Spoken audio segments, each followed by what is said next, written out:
சரி. So day 2 of governance.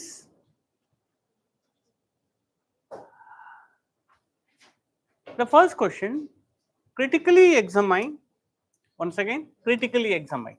Okay. Critically examine how political interference undermines the autonomy of CBI and Enforcement Directorate.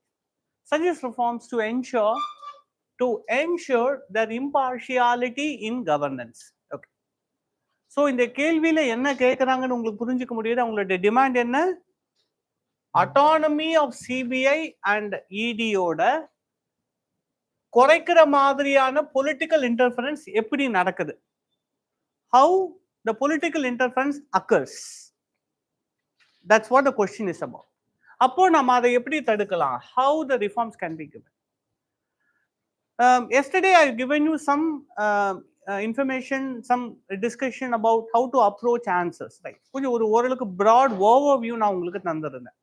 இப்போ இன்னைக்கு என்ன பார்க்கலாம்னா இன்ட்ரடக்ஷனை நம்ம எப்படி டேக்கிள் பண்ணலாம்? இன்ட்ரடக்ஷன் மட்டும். I would like to give you a short tip before we move on to this discussion. அந்த இந்த விஷயத்தை நம்ம இந்த கொஸ்டினை வச்சே நம்ம பார்க்கலாம். We'll try to do that with this question itself. Okay.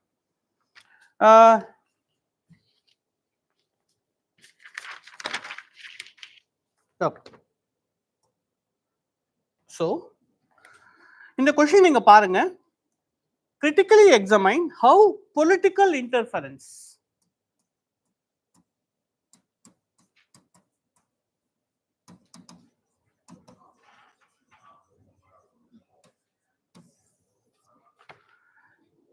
undermines autonomy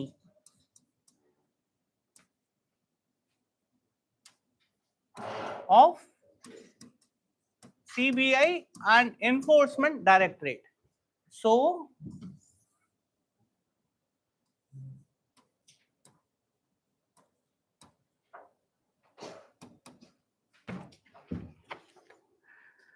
right, the question is how.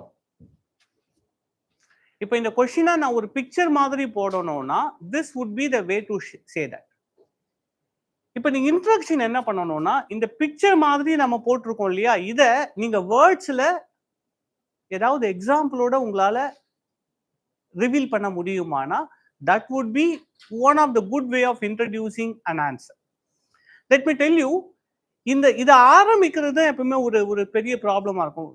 Particularly those who start writing now, how to begin is something very difficult. You can always remember நல்லா புரிஞ்சுக்கங்க, நீங்க இதுல இருந்தும் உங்களோட ஆன்சரை ஆரம்பிக்கலாம், இல்ல அட்டானமில இருந்தும் நீங்க ஆரம்பிக்கலாம். For example, can anybody would like to try? அதாவது இதை ட்ரிகரா வச்சு இந்த ஃபினாமினனை உங்களால எக்ஸ்பிளைன் பண்ண முடியுமா? Somebody would like to try? Please try now.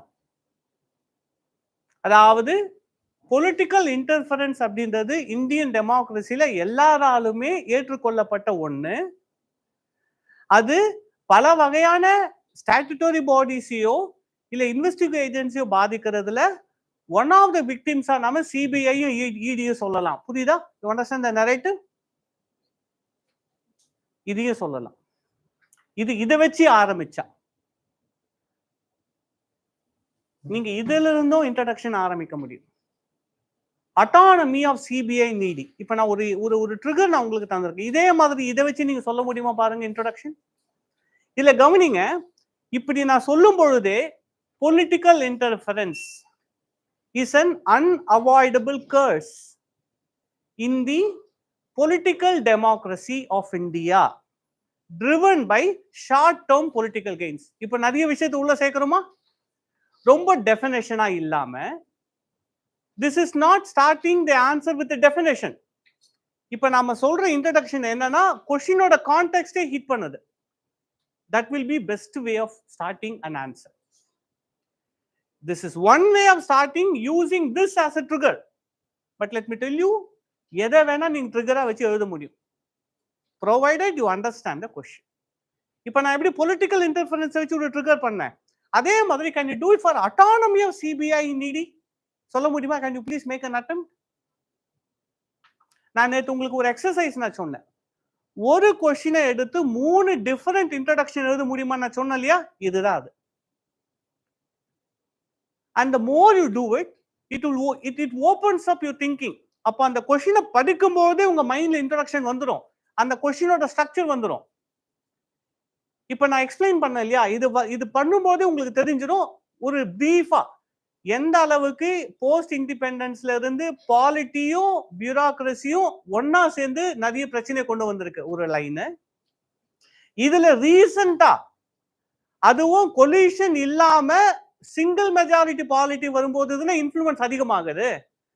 அது வருது. You understand the structure slowly emerges. நீங்க இன்ட்ரோடக்ஷன் நினைக்கிறீங்க, கிடையாது. அது உங்களோட understanding.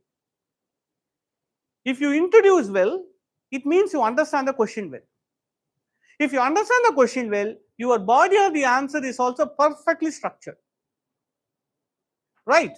Now, can you please try this for autonomy of CBI needy? இதை வச்சு நம்ம இந்த கொஸ்டின் ஆரம்பிக்க முடியுமா? ட்ரை பண்ணுங்க. Try. Those who are watching online also, you can also try. But sadly, I can't hear you, but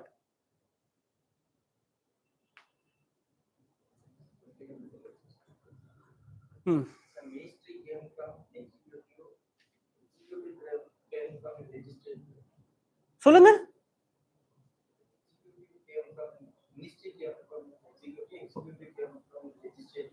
okay, good thinking. நீங்க உங்களோட கொஞ்சம் ஸ்ட்ரக்சர் கொஞ்சம் நல்லா இல்லை, ஆனா உங்க திங்கிங் இஸ் வெரி குட். நீங்க வேணும்னா எப்படி சொல்லலாம் அப்படின்னா, இந்த இடத்துல இது எக்ஸிக்யூட்டிவ்ன்றீங்களா? நீங்க எக்ஸிக்யூட்டிவ் லெஜிஸ்லேட்டிவ்னு ரெண்டுத்தை கனெக்ட் பண்ணீங்க இல்லையா? இது எக்ஸிக்யூட்டிவ்னு பாக்குறீங்க இல்லையா? இது லெஜிஸ்லேட்டிவ்னு பாக்குறீங்க. ஆனா இந்தியாவோட கேபினெட்டே it's both executive as well as part of the legislature தானே. Okay, so that's why you're saying interference. If you, yes, அந்த ஐடியா சொல்றதா இருந்தா நீங்க அதை நீங்க கொண்டு வந்திருக்கிற விதம் இட்ஸ் நாட் ரைட். நீங்க உங்களோட திங்கிங் இஸ் கரெக்ட். நீங்க எப்படி சொல்லிருக்கலாம்? Can you please change that?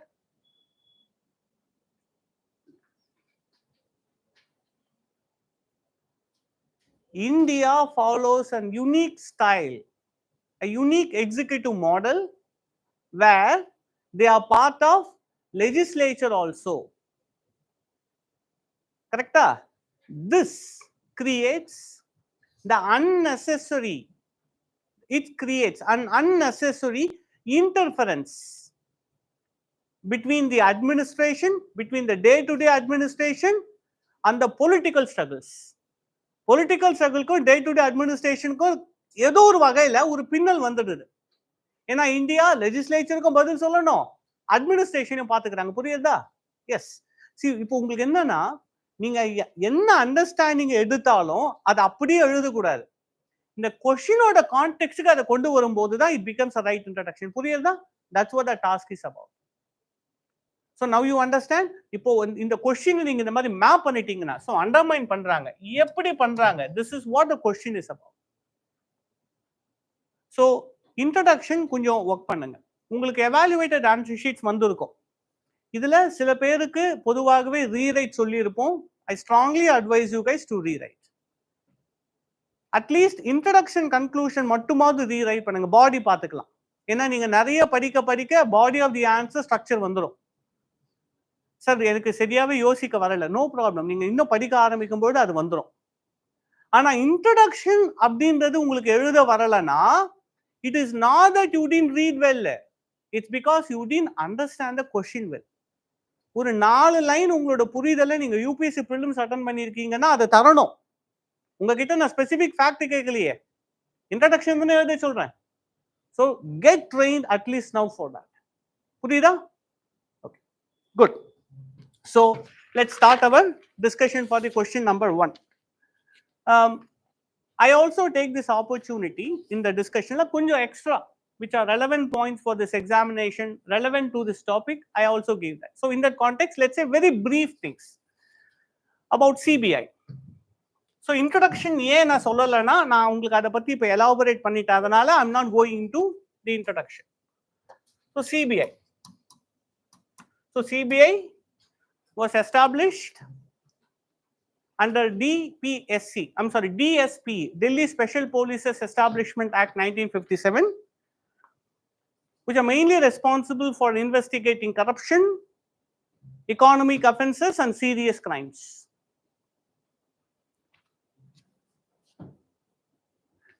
It is appointed in the director, CBI director. The director of CBI is appointed by a selection committee.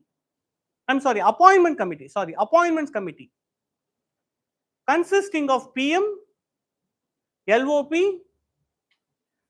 and CJI or nominee, a nominee of CJI. அப்போ இதை பார்க்கும்போது என்னன்னா, CBI டைரக்டரை ஒரு appointment committee தனியா select பண்ணி பண்றாங்க. அப்போ it is to be a fair process, transparent process நினைப்பீங்க. அங்கதான் ஒரு பிரச்சனை இருக்கு. இவங்க யாரை செலக்ட் பண்ணுவாங்க தெரியுமா? அவங்களுக்கு ஏற்கனவே ஒரு லிஸ்ட் ஆஃப் ஆபீசர்ஸ் வந்துடும். ஒரு 5 பேரு 6 பேரு எலிஜிபிள் ஆபீசர்ஸ் வந்துடும். அதுல இருந்து தான் சிபிஐ டைரக்டர் யாருன்னு சூஸ் பண்றாங்க இந்த அப்பாயின்மெண்ட்ஸ் கமிட்டி. அந்த லிஸ்ட்டை யாரு தெரியுமா தராங்க? கவர்மெண்ட் தருது. So governments role in short listing candidates, அந்த ஷார்ட் லிஸ்ட் பண்றது கவர்மெண்ட் தான், செலக்ட் பண்றது அவங்க தான் மாப்பிள்ள, அவர் போட்டிருக்கிற சட்டை அவருக்கு கிடையாது. So government's role in shortlisting candidates creates questionable remarks on its fairness. This is questionable remarks. இதனால தான் சுப்ரீம் கோர்ட் என்ன பண்றாங்க, 2013ல they are asking a very very important question. அவங்க சிபிஐ என்னன்னு சொல்றாங்கன்னா, they call it as a caged parrot. நீங்க யோசிக்கலாம், ஏன் parrotன்னு சொல்றாங்க? சொன்னதை சொல்லுமாம் கிளிப்பிள்ளைன்னு சொல்லுவாங்க. So parrot is something which reflects, which echoes a master. அப்ப இவங்களோட மாஸ்டர் யாரு? கேபினெட். கேபினெட் என்ன சொல்றாங்களோ அதே தான் இவங்க சொல்றாங்க அப்படின்ற ஒரு சீரியஸ் ரிமார்க்கை சுப்ரீம் கோர்ட் வைக்கிறாங்க 2013ல. டிஎஸ்ஆர் சுப்பிரமணியம் கேஸ், அந்த கேஸ் என்னன்னா டிஎஸ்ஆர் சுப்பிரமணியம் கேஸ்ல இந்த 2013ல ஒரு சீரியஸ் ரிமார்க்கை சிபிஐ மேல வைக்கிறாங்க. இது மட்டுமா கிடையாது, இது எல்லாருக்கும் மோஸ்ட்லி தெரிஞ்சிருக்கும்.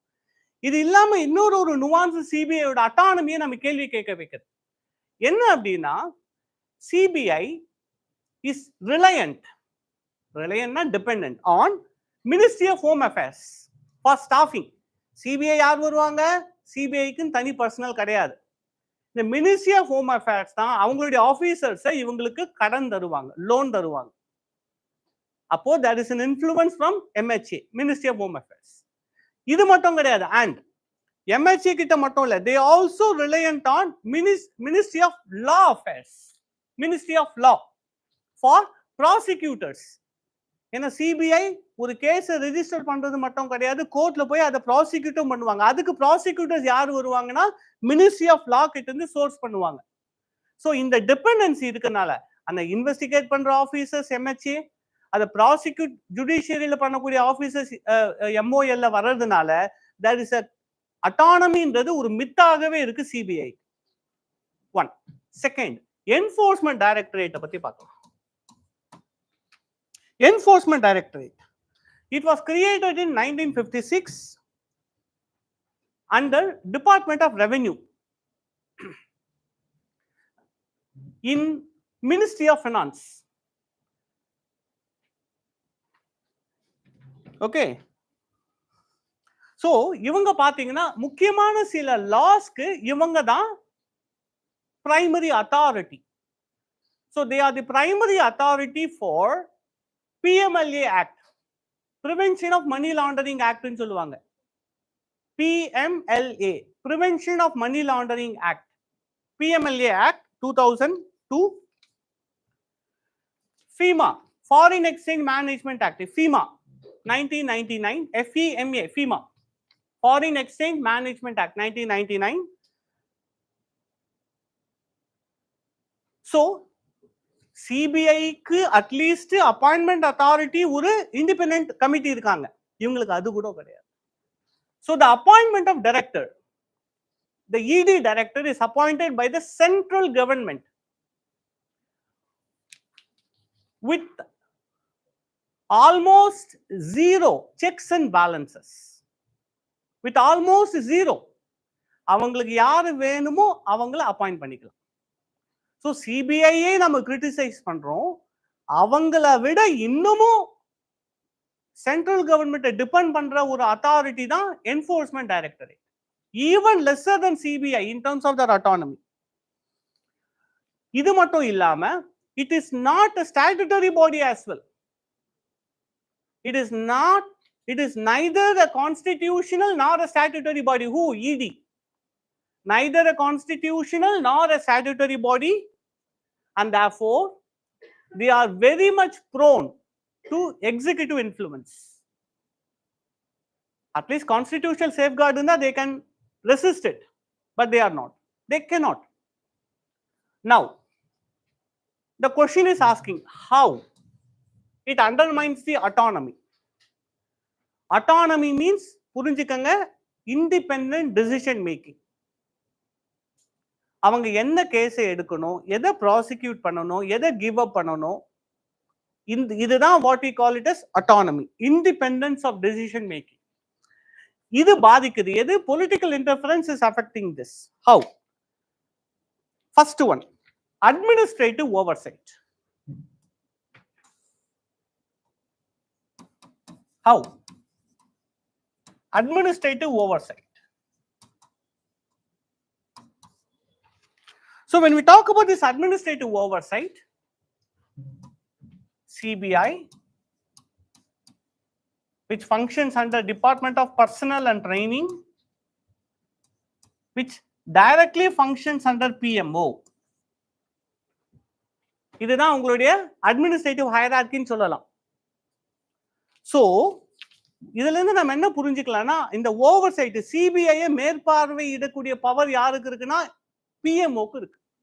So there is a direct executive control over CBI. There's a direct executive control, direct, not indirect, direct executive control. So இதனால என்ன ஆயிடுதுன்னா, the central government can influence appointments, transfers and promotions. இதன் மூலமா தான் அவங்க influence பண்றாங்க. Now coming to the next one, ED, Enforcement Directorate. இவங்களுக்கு எப்படி இந்த அட்மினிஸ்ட்ரேட்டிவ் ஓவர்சைட் ஒர்க் ஆகுது? So Enforcement Directorate, they directly functions under Ministry of Finance. They directly functions under Ministry of Finance.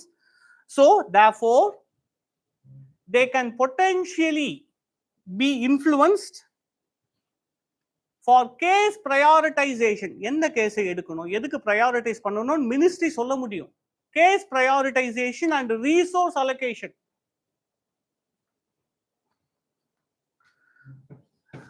இது மட்டும் இல்ல, பொதுவா யார் அப்பாயிண்ட் பண்றாங்க இந்த இடி டைரக்டர்னா, mostly those who are loyal to the government. Appointments are mostly based on political loyalties. ஏன்னா at least சிபிஐக்கு இருக்கக்கூடிய ஒரு சில ஃபேர்னஸ் கூட இதுல இல்லாததுனால only those who are loyal to the government are mostly appointed. So அதனால and lastly they also lack institutional independence guaranteed.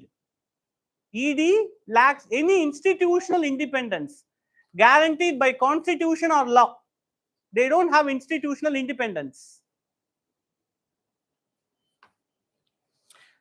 Okay, so இந்த வகையில தான் பிஎம்ஓவும் மினிஸ்ட்ரி ஆஃப் ஃபினான்ஸும் ரெண்டு பேரையும் அட்மினிஸ்ட்ரேட்டிவா அவங்களை இன்ஃப்ளூயன்ஸ் பண்றாங்க.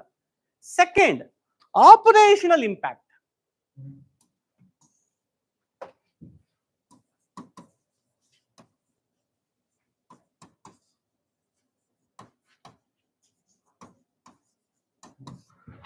Okay, how they influence through operational impacts.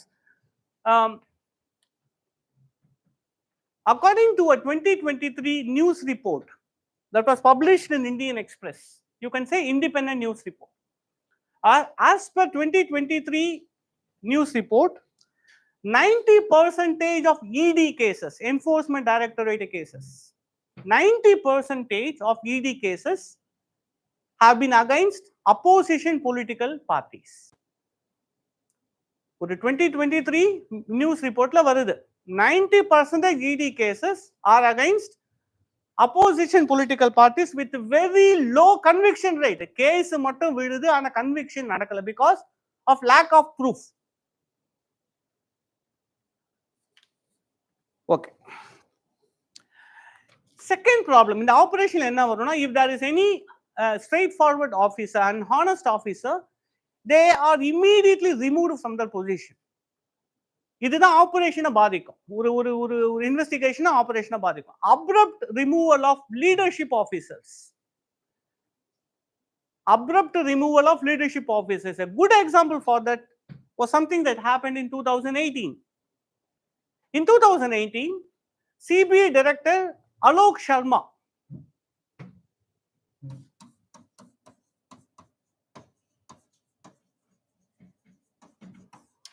was suddenly removed from office. அது மட்டும் கிடையாது. Similarly, இப்போ இந்தியால பாத்தீங்கன்னா இந்த டிஎஸ்ஆர் சுப்பிரமணியம் கேஸ் நான் ஒன்னு சொன்னேன் தெரியுமா? ஆக்சுவலா 1997ல ஒரு கேஸ் இருக்கு, வினித் நாராயண் கேஸ்ன்னு சொல்லுவாங்க. 1997 வினித் நாராயண் கேஸ். அந்த கேஸ்ல என்ன பண்றாங்க, ஒரு ஆபீசர்ஸ் ஒரு பொசிஷன்ல அப்பாயிண்ட் பண்ணீங்கன்னா அவங்களுக்கு ஒரு மினிமம் பீரியட் உங்களை வேலை செய்ய விடுங்க, உடனே டிரான்ஸ்பர் பண்ணாதீங்க அப்படின்னு ஒரு அஷூரன்ஸை தர சொல்றாங்க. இத கிறிஸ்டலைஸ் பண்ணது, கான்கிரிட்டைஸ் பண்ணது என்னன்னா TSR Subramaniam case. Security of டென்யூர்னு சொல்லுவாங்க. அதாவது கேபினட் செக்ரட்டரியாகவோ ஒரு chief of a district magistrate ஆகவோ இல்ல எஸ்பி ஆகவோ யாரா போனாங்கன்னா குறைந்தபட்சம் 2 வருஷம் அவங்கள மாற்றக்கூடாது. It's called a security of tenure as assured by the Supreme Court in TSR Subramaniam case 2013. ஓகேவா? சோ யூசுவலா இந்த செக்யூரிட்டி ஆஃப் டென்யூர் எவ்வளவு தராங்க? 2 வருஷம் தராங்க. ஞாபகம் வச்சுக்கோங்க, 2 years. பட் என்ன நடக்குதுன்னா 2019ல என்ன ஆகுதுன்னா, 2021. In 2021, the Enforcement Directorate ED Director, அவர் பேர் என்னன்னா Sanjay Kumar Mishra. ED Director Sanjay Kumar Mishra was given an abnormal 5-year extension. யூசுவலா 2 வருஷம் தான் செக்யூரிட்டி தராங்க, 5 வருஷம் கவர்மெண்ட் அவங்களை எக்ஸ்டெண்ட் பண்றாங்க. ஏன்னா நிறைய கேஸ் இருக்கே, அவரு போயிட்டானா புதுசா வர டைரக்டர் என்ன பண்ணுவாங்கன்னு தெரியாது. அதனால அவருக்கே 5 வருஷம் எக்ஸ்டென்ஷன் தந்திருக்காங்க, which is very unusual. இதுதான் ஆபரேஷனல் இன்ஃப்ளூயன்ஸ் நம்ம பேசுறோம். அவங்களுடைய டே டு டே விஷயத்துல எப்படி இவங்க தலையிடுறாங்க, தேவையில்லாதவங்களை ரிமூவ் பண்றது, தேவையானவங்களுக்கு எக்ஸ்டென்ஷன் தந்து வைக்கிறது. மூணாவது, இந்த ஆபரேஷன்ல மூணாவது பாதிப்பு எது தரும்னா, ஒரு சிபிஐ ஒரு இன்வெஸ்டிகேஷன் ஆரம்பிக்கணும்னா அந்த பர்டிகுலர் ஸ்டேட்டோட கன்சென்ட் வேணும். So CBI requires the consent of the state for investigating cases. ஆனா நிறைய சமயம் என்ன ஆயிடுதுன்னா, such approvals, such consent are deeply intertwined with interstate relations and political fortunes. ஒரு ஸ்டேட் ஒரு சிபிஐ என்கொயரிக்கு ஓகே சொல்லுதா இல்லையான்றது எதை பொறுத்துனா, அந்த ஆளு ஆளும் கட்சியா எதிர்கட்சியா. சென்ட்ரல் இருக்கிற ஆளுக்கு எதிராக சிபிஐனா உடனே அப்ரூவல், அவங்க கட்சியை சேர்ந்தவங்க அப்ரூவல் கிடையாது. ஸோ இதுவும் கூட என்ன பண்ணுதுன்னா சிபிஐயோட அட்டானமியை பாதிக்குது. So requiring of the state consent for investigating a cases. So இதனால என்ன கான்சிக்வன்சஸ்? இந்த ரெண்டு பெரிய விஷயம் தான் எங்களோட அட்டானமியை பாதிக்குது. Administrative interferences, operational interferences. இதோட கான்சிக்வன்சஸ் என்னன்னா, இப்போ நாம இடியையும் சிபிஐயும் நம்ப முடியுமா? கிடையாது. You compare CBI with Election Commission of India. Of course we cannot compare this with ECI because that is having a higher level of trust. So என்ன ஆகுதுன்னா consequences, 1, erosion of public trust. ரொம்ப வேகமா மட்டும் அதை சொல்லிட்டு போயிடுறேன். இதோட consequences என்னன்னா, erosion of public trust, weakening rule of law. யாரை இன்வெஸ்டிகேட் பண்ணணுமோ அவங்கள பண்ணாம தேவையான ஆளுங்களை பண்றது, மற்றவங்கள வெளியில விட்டுறது. Weakening rule of law, suppression of dissent. separation of dissent. இப்படி நிறைய சொல்லலாம், இது 3 மட்டும் போதும். So இதுக்கு நாம என்ன செய்யணும்? Reforms. Coming to the last part of the question, reforms. First one, constitutional status. Under Article 324 ல எப்படி நம்ம எலெக்ஷன் கமிஷனுக்கு ஒரு constitutional recognition தரமோ அதே மாதிரி there is a need to give a constitutional recognition to CBI and ED. First. Second, இப்போ இவங்க இந்த மாதிரி இன்வெஸ்டிகேஷன்ஸ் வருஷம் ஃபுல்லா பண்றாங்க இல்லையா, இத மேற்பார்வை to someone to oversee them. There is a need for a bipartisan. அதாவது bipartisanனா அந்த வார்த்தைக்கு அர்த்தம் என்னன்னா நியூட்ரல்னு அர்த்தம். பைபார்ட்டிசனா இரு சார்பு சார்ந்த அப்படின்னு அர்த்தம். ரெண்டு பேரையும் ரெப்ரசென்ட் பண்றதை தான் பைபார்ட்டிசன் சொல்லுவாங்க. So bipartisan also means neutral. இந்த வேர்டை புரிஞ்சுக்கங்க, சம்டைம்ஸ் கொஸ்டின்ல வந்தா that's the meaning of that word, neutral. So a bipartisan parliamentary oversight committee. இவங்க ரெண்டு பேர் என்ன வேலை பண்றாங்கன்னு பாக்குறதுக்கே ஒரு ஆளை நம்ம அப்பாயிண்ட் பண்ணா நல்லா இருக்கும். Maybe a parliamentary committee can do better. Next என்ன பண்ணணும்? transparency and independency of appointment process. இவங்க அப்பாயின்மெண்ட்டை இன்னும் டிரான்ஸ்பரண்டா ஆக்கணும், இன்னும் இண்டிபெண்டா ஆக்கணும். Take for example, if you compare this, நம்ம இந்தியால எப்படி சிபிஐ இருக்காங்களோ அதே மாதிரி யுஎஸ்ஏல FBI இருக்காங்க. FBI அப்பாயின்மெண்ட் பண்றது யார்? என்னமோ பிரசிடென்ட் தான். ஆனா அந்த அப்பாயின்மெண்ட்டை யாரு கன்ஃபார்ம் பண்ணணும்னா செனேட் கன்ஃபார்ம் பண்ணணும், அதாவது அவங்களுடைய parliament. So if we take example from successful countries, appointment of a FBI director, okay, requires confirmation of the Senate. இதுதான் என்னன்னா அப்பாயின்மெண்ட்டை நியூட்ரல் ஆக்குறது. பை பார்ட்டிசனா இல்லாம நியூட்ரல் ஆக்கணும்னா இந்த மாதிரியான ஒரு செகண்டரி பாடி அதை ஓவர்சைட் பண்ணணும், like FBI.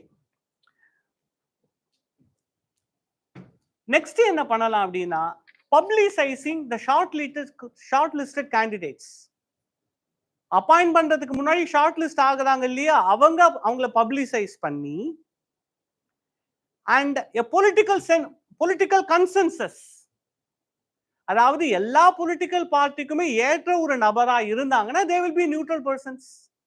So having a political consensus in the appointment of these crucial positions can also help to move forward. Next,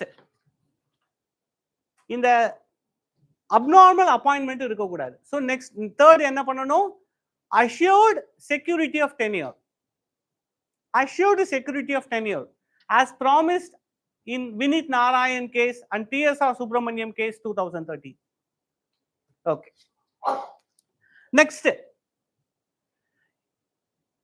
ஒரு கேஸ ரெஜிஸ்டர் பண்றது முக்கியம் கிடையாது, அதை கன்விக்ஷன் வாங்கினாதான் it is booked under a proper proof and evidence ன்னு அர்த்தம்.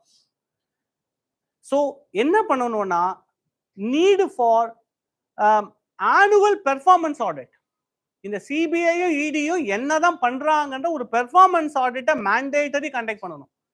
need for mandatory performance audit in terms of the investigations, cases booked, conviction rate, இதையெல்லாம் audit பண்ணணும். Only then we can bring them to accountability. முக்கியமா என்னன்னா last என்ன சொல்லலாம்னா mandatory disclosure of annual reports. Mandatory disclosure of annual reports. இதை பப்ளிக்கு reveal பண்ணணும். So these are the ways that we can suggest to make them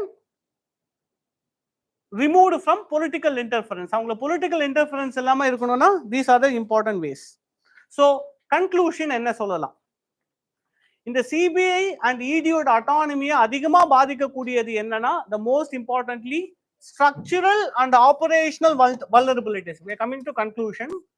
உங்களுக்கு முக்கியமானது என்னன்னா structural and operational vulnerabilities is a major concern in the functioning of CBI and ED. So, to make them truly autonomous,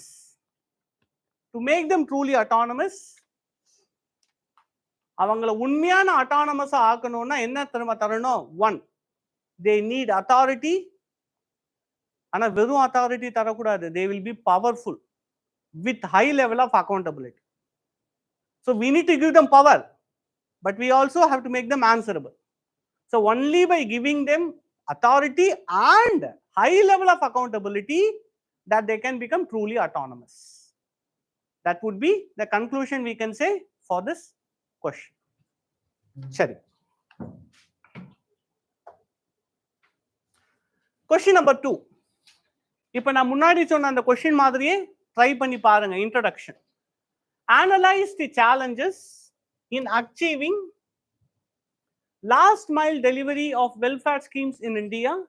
Suggest measures to improve governance for better ground level impact. இதுல last mile delivery ன்ற ஒரு word வருது. What this actually means?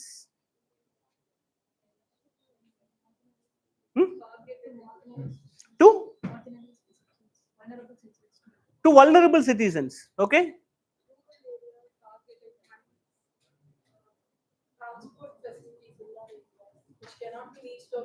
Yes, very good. That's the word that I was expecting. Cannot be reached. அதாவது we usually say, even now nearly about 60% of India's population lives in rural India. 60% still lives in rural India. And how many of these policy initiatives for welfareism reaches these rural areas? So கடைசியில கிடைக்கக்கூடிய அந்த சிட்டிசனுக்கும் அந்த scheme போய் reach ஆகிறத தான் last mile கனெக்டிவிட்டின்னு சொல்லுவாங்க. நான் நிறைய சமயம் இந்த மாதிரி கவர்னன்ஸோ இல்லை இந்த மாதிரியான வெல்ஃபேர் ஸ்கீம்ஸோ உங்களுக்கு ரீச் ஆகிறது கிடையாது. So this is the biggest problem in Indian governance system, that no matter how moral, no matter how best scheme that you devise, if it does not reach the deserved, then it makes no impact at all at the ground. So last mile delivery அப்படின்னா பொதுவா என்னன்னு சொல்லலாம்னா we can usually call them as, இந்த வேர்ட்ல நம்ம சொல்லலாம், reaching the unreachable.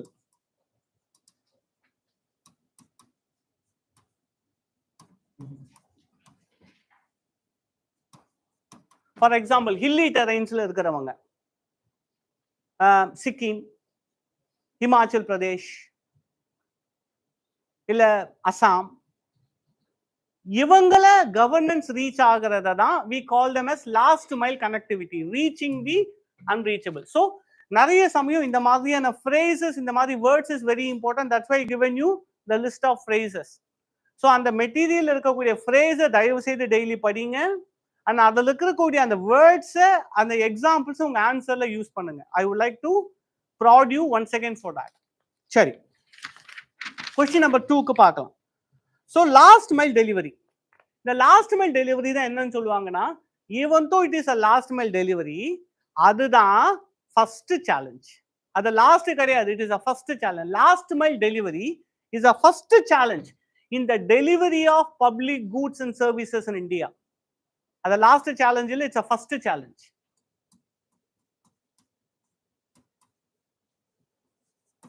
It's a first challenge in the delivery of public goods and services. இது எந்த அளவுக்கு ப்ராப்ளம்னா, for a country like India, the most populous country,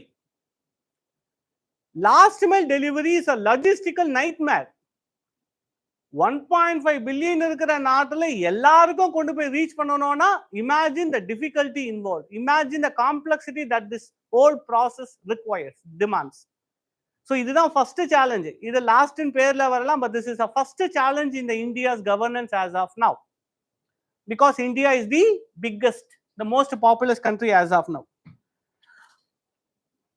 So இது மட்டும் கிடையாது, இந்த லாஸ்ட் மைல் டெலிவரியில இந்த சர்வீசஸ்க்கு those who are waiting to receive the services, they are the most deserving beneficiaries of these welfare schemes. Those who yet to be reached, இன்னும் அவங்க reach பண்ணல நாம, those yet to be reached are the real intended beneficiaries. அப்ப அவங்கள reach பண்றது தான் கவர்னன்ஸோட Cola இருக்கணும். Reaching them shall be the goal of the governance. ஆனா அதுல இருக்கக்கூடிய ப்ராப்ளம்ஸ் என்னென்ன? அஃப்கோர்ஸ் இது கொஞ்சம் டைரக்டான ஸ்ட்ரெயிட் ஃபார்வர்டான கொஸ்டின் தான். இந்த லாஸ்ட் மைல் டெலிவரின்றது என்ன நீங்க புரிஞ்சிட்டு இருந்தீங்கன்னா it would have been easy. It is generally easy question. So என்ன challenges? First one, geographical and infrastructure barriers. First barrier என்ன, ஏன் ரீச் பண்ண முடியல? First one, geographical and infrastructure barriers. Second, நான் கொஞ்சம் வேகமா போறேன். Second, administrative and bureaucratic inefficiencies. Administrative and bureaucratic inefficiencies. Take for example, corruption. Corruption இருக்கும்போது மேல இருக்கிற அந்த ஃபனல்ல ஊத்துற அந்த தண்ணி லீக் ஆகி கீழே போறதுக்குள்ள ஒண்ணுமே இல்லாம போயிடுது. அது மட்டும் இல்ல, வெல்ஃபேர் ஸ்கீம் நாம சொல்றோமே, இதை இம்ப்ளிமெண்ட் ஃபுல்லஸ்ட் இம்ப்ளிமெண்ட் பண்ணணும் அப்படின்னா there need a coordination between the central, state and the local bodies. அப்பதான் வெல்ஃபேர் ஸ்கீமை ப்ராப்பரா இம்ப்ளிமெண்ட் பண்ண முடியும். அதுவும் இல்ல, லேக் ஆஃப் கோஆர்டினேஷன், கரப்ஷன். அதாவது அட்மினிஸ்ட்ரேட்டிவ் இன்எஃபிஷியன்சின்னு சொல்றோம்ல, அதெல்லாம் இதுதான் corruption, lack of coordination between the central, state and the local bodies, leading to, இது என்ன பண்ணுது, இந்த மாதிரி கோஆர்டினேஷன் இல்லைன்னா என்ன ஆகும், leading to delays and leakages. Leakages நடக்குது, டிலேஸும் நடக்குது. In fact, there are independent multiple surveys out in the open. அவங்க பொதுவா என்ன சொல்றாங்கன்னா, இந்த PDS இருக்கு இல்லையா, பப்ளிக் டிஸ்ட்ரிபியூஷன் சப்ளை ரேஷன், அதுல பெனிஃபிஷியரிஸ் போக வேண்டியது 40% மட்டும் தான் போகுதான். I'm sorry, I changed it. 40% are siphoned off. 60% ஒரு எவ்வளவு கிரெயின் அலாட் பண்றாங்களோ 60% மட்டும் தான் பெனிஃபிஷியரிஸ் போகுதான், மிச்சம் 40% is siphoned off. அப்ப லாஸ்ட் மைல் டெலிவரி வரல. 40% of PDS grains are siphoned off. இதுமா இன்னொரு எக்ஸாம்பிள் கூட சொல்லலாம். that it's a perennial criticism that certain state governments are imposing against the central government. West பெங்காலா இருக்கட்டும், கேரளா, தமிழ்நாடு வைக்கக்கூடிய முக்கியமான ஒரு பிரச்சனை என்ன, delays in MGNREGA payment. இந்த NGNREGA பேமெண்ட் யாருக்கு போகுது, கடைசி கட்டத்துல கிராமத்துல இருக்கிற அந்த மக்களுக்கு தான் அந்த பணம் போகுது. This is also last mile delivery. அதுவும் நடக்கலையே, delays in MGNREGA payment. So இதெல்லாம் தான் பாத்தீங்கன்னா எதனால, because of administrative inefficiencies, administrative and bureaucratic inefficiencies. அடுத்து மூணாவது விஷயம் எது தடுக்குதுன்னா, digital and technological barriers. Digital and technological barriers. ஏன்னா இப்போ இருக்கக்கூடிய most of the welfare schemes are delivered on electronic means. governance அப்படின்ற மோட்ல தான், governance மோட்ல தான் many welfare schemes are delivered. So என்ன ஆகுதுன்னா, இந்த இன்ஃப்ராஸ்ட்ரக்சர் இல்லாதவங்களுக்கு அப்ப இந்த scheme will not be available at all. For example, those with low digital literacy, poor internet connectivity, digital literacy குறைவா இருக்கிறவங்களோ இல்ல இன்டர்நெட் கனெக்டிவிட்டி குறைவா இருக்கிறவங்களோ இல்லனா ஸ்மார்ட் போன் ஆக்சஸ் இல்லாதவங்களோ, they can never have this e-governance. This is technological barrier, digital and technological barrier. Next, socio-economic and cultural barrier. Many scholarly researches conducted in India have proven the fact that the social inequalities has a spillover effect to the administration as well. The social inequalities that are prevalent have a spillover effect to the administration also, which means marginalized sections faces discrimination. Okay, when receiving these benefits. இது மட்டும் கிடையாது, இன்னொரு classical example சொல்லலாம். இந்த cultural barrier எப்படின்றது, இப்போ ஒரு women head of the ஃபேமிலியா ஒரு ஸ்கீம் அனௌன்ஸ் பண்றாங்க, ஆவாஸ் யோஜனா. விமென் பேர்ல தான் அந்த வீடே ரெஜிஸ்டர் பண்ணுவாங்க. ஆனா அந்த ரெஜிஸ்ட்ரேஷன் பண்ணதுக்கு அவங்க வீட்டை விட்டு கவர்மெண்ட் ஆஃபீஸ் போகணும். They should be recognized as a head of the family, which not acceptable in many families. So example, இது என்ன சொல்லலாம் அப்படின்னா the cultural norms. Okay, cultural norms restrict the mobility of women. The cultural norms restrict the mobility of women and curtails the decision making அப்ப இந்த barrier இருக்கிறதுனால விமெனால அந்த அந்த ஸ்கீமோட benefits receive பண்ண முடியல.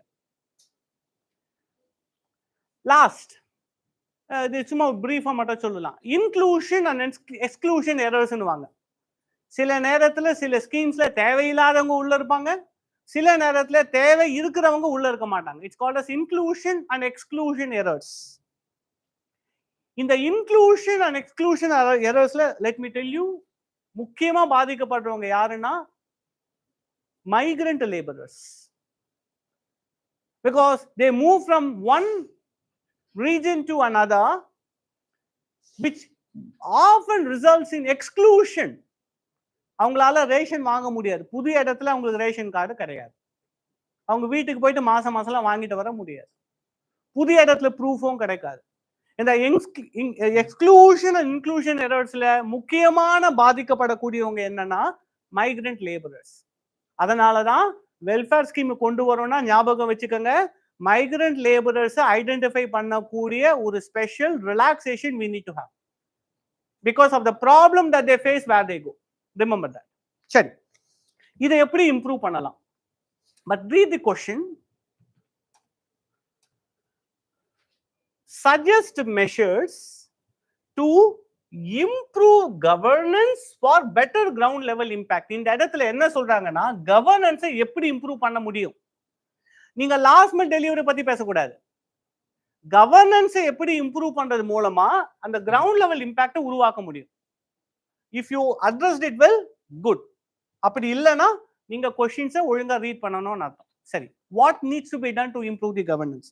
ஃபர்ஸ்ட் ஒன், டீசென்ட்ரலைஸ்டு கவர்னன்ஸ் கொண்டு வரணும். There's a need to bring the decentralized governance, or we can say strengthening the decentralized governance. அதாவது எந்த அளவுக்கு ஒரு எக்ஸாம்பிள் சொல்லலாம் இந்த ஸ்ட்ரென்தனிங் டீசென்ட்ரலைஸ்டு கவர்னன்ஸ் என்ன எக்ஸாம்பிள் பண்ணலாம் அப்படின்னா, லோக்கல் பாடிஸ்க்கு ஒரு அத்தாரிட்டியை தரணும். ஒரு வெல்ஃபேர் ஸ்கீம் வருதுன்னா அந்த ஸ்கீமை அமெண்ட் பண்ணக்கூடிய லோக்கல் நீடுக்கு ஏற்ற மாதிரி அதை மாத்திட்டு அவங்களுக்கு டெலிவர் பண்ணக்கூடிய அத்தாரிட்டி அவங்களுக்கு தரணும். இதுதான் decentralised governance. So local bodies to have authority to adjust the scheme according to the local needs. இதுதான் ஒரு example.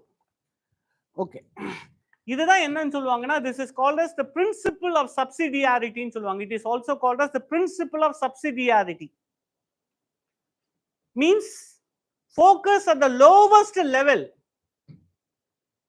Focus at the lowest level is what mentioned by principle of subsidiarity. எந்த ஒரு விஷயத்தை எடுத்தாலும் lowest லெவல்ல இருக்கிறவங்கள focus பண்ணும்போது it is called as principle of சப்சிடியாரிட்டி.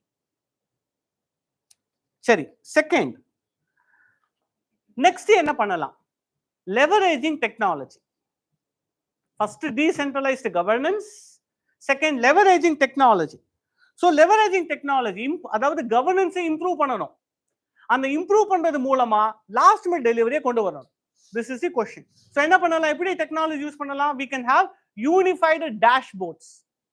In fact, நீங்க CM ஆஃபீஸ் இல்ல இம்பார்ட்டன்டான அத்தாரிட்டிஸ் ஆஃபீஸ்ல போனீங்கன்னா they will have big televisions which has real time data of important schemes that particular political party is focusing on. அவங்க focus பண்ணக்கூடிய முக்கியமான ஸ்கீமோட real time data வந்துட்டே இருக்கும். இன்ஃபேக்ட் நீங்க மைகவ் கூட போய் பாருங்க, அந்த வெப்சைட் பாருங்க, ரியல் டைம் டேட்டா போயிட்டே இருக்கும், எத்தனை பெனிஃபிஷரிஸ் புதுசா ஆட் ஆகுறாங்கன்னு. ஸோ இதுதான் என்னன்னா யூனிஃபைடு டேஷ்போர்டுன்னு சொல்லுவாங்க. யூனிஃபைடு டேஷ்போர்ட் எக்ஸாம்பிள் எதுக்கு சொல்றேன்னா, இதுக்கு உமங்ன்ற ஒரு பிளாட்ஃபார்ம் இருக்கு. Umang platform, unified dashboard like Umang platform எதுக்காக? To track scheme progress. அப்ப அந்த ஸ்கீமோட ப்ராக்ரஸை ட்ராக் பண்றது மூலமா we can understand where it is going good, where it is going bad. We can focus our energy accordingly. This is what using technology. Second, deploying offline tools also. எப்பவுமே online மட்டுமே நம்ம இருக்கக்கூடாது, offline டூல்ஸையும் பண்ணணும். அதாவது அது என்னன்னு சொல்லலாம்னா it can be called as SMS governance. சரி, யாருக்கும் இன்டர்நெட் இல்ல, ஸ்மார்ட் போன் இல்ல, can we give the services through SMS? Yes. So SMS governance, deploying offline tools, online tools மட்டுமே டிபெண்ட் பண்ணக்கூடாது. There are also a need for deploying offline tools such as SMS. இதுல இன்னொரு முக்கியமான ஒரு infrastructure வரும். இந்த deploying technology அப்படின்னு பேசும்போது முக்கியமான ஒண்ணு யாருன்னா, it's called as common services center.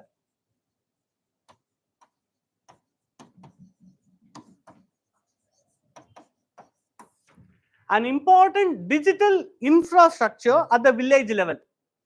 இப்போ ஒரு கிராமத்துல ஒரு PHC இருக்கிற மாதிரி, ஒரு PDS இருக்கிற மாதிரி, ஒரு CSCயும் இருக்கும். இல்லனா it's a bad fortune for them. இந்த CSCல பாத்தீங்கன்னா ஒரு 2 பேர் வேலை செய்வாங்க, ஒரு 2 கம்ப்யூட்டர்ஸ் இருக்கும், அதுல internet, high speed internet connect பண்ணிருப்பாங்க. இந்த லோக்கல் வில்லேஜஸ்க்கு தேவையான இந்த சர்வீசஸ் எல்லாமே அவங்க கிட்ட போய் வாங்கிக்கலாம். So that's called as common services center, an important digital infrastructure at the rural level. நம்ம இதை ஒழுங்கா ஸ்ட்ரென்தன் பண்ணணும். எல்லா வில்லேஜஸ்லயும் இதை கொண்டு வரும் பொழுது மேபி இந்த டெக்னாலஜிக்கல் பேரியர்ஸை நம்ம அவாய்ட் பண்ண முடியும். சரி, நெக்ஸ்ட் இன்ஸ்டிடியூஷனலைசிங். மூணாவது, third recommendation, institutionalising oversight and monitoring. Institutionalising oversight and monitoring. சரி, இது என்ன பண்ணலாம்? இப்போ ஒரு எக்ஸாம்பிள் எடுத்துக்கலாம். we need to bring technology here. எப்படி வந்து ஒரு ஸ்கீமோட ப்ராக்ரஸை மானிட்டர் பண்ணிட்டே இருக்கணும், அதை மேனேஜ் பண்ணிட்டே இருக்கணும் அப்படின்னும் போது we need to use technology, no doubt with that. So IoT, Internet of Technology, IoT enabled or GPS enabled track. In fact, நீங்க கவனிச்சிருப்பீங்க, இப்போ ரீசெண்டா வரக்கூடிய கவர்மெண்ட் ரெகக்னைஸ்டு போட்டோகிராஃப்ஸ்லாம் பாத்தீங்கன்னா தெரியும், எப்பவுமே ஜிபிஎஸ் டேக் டீடைல் வந்திருக்கும். பார்த்துருக்கீங்களா நீங்க?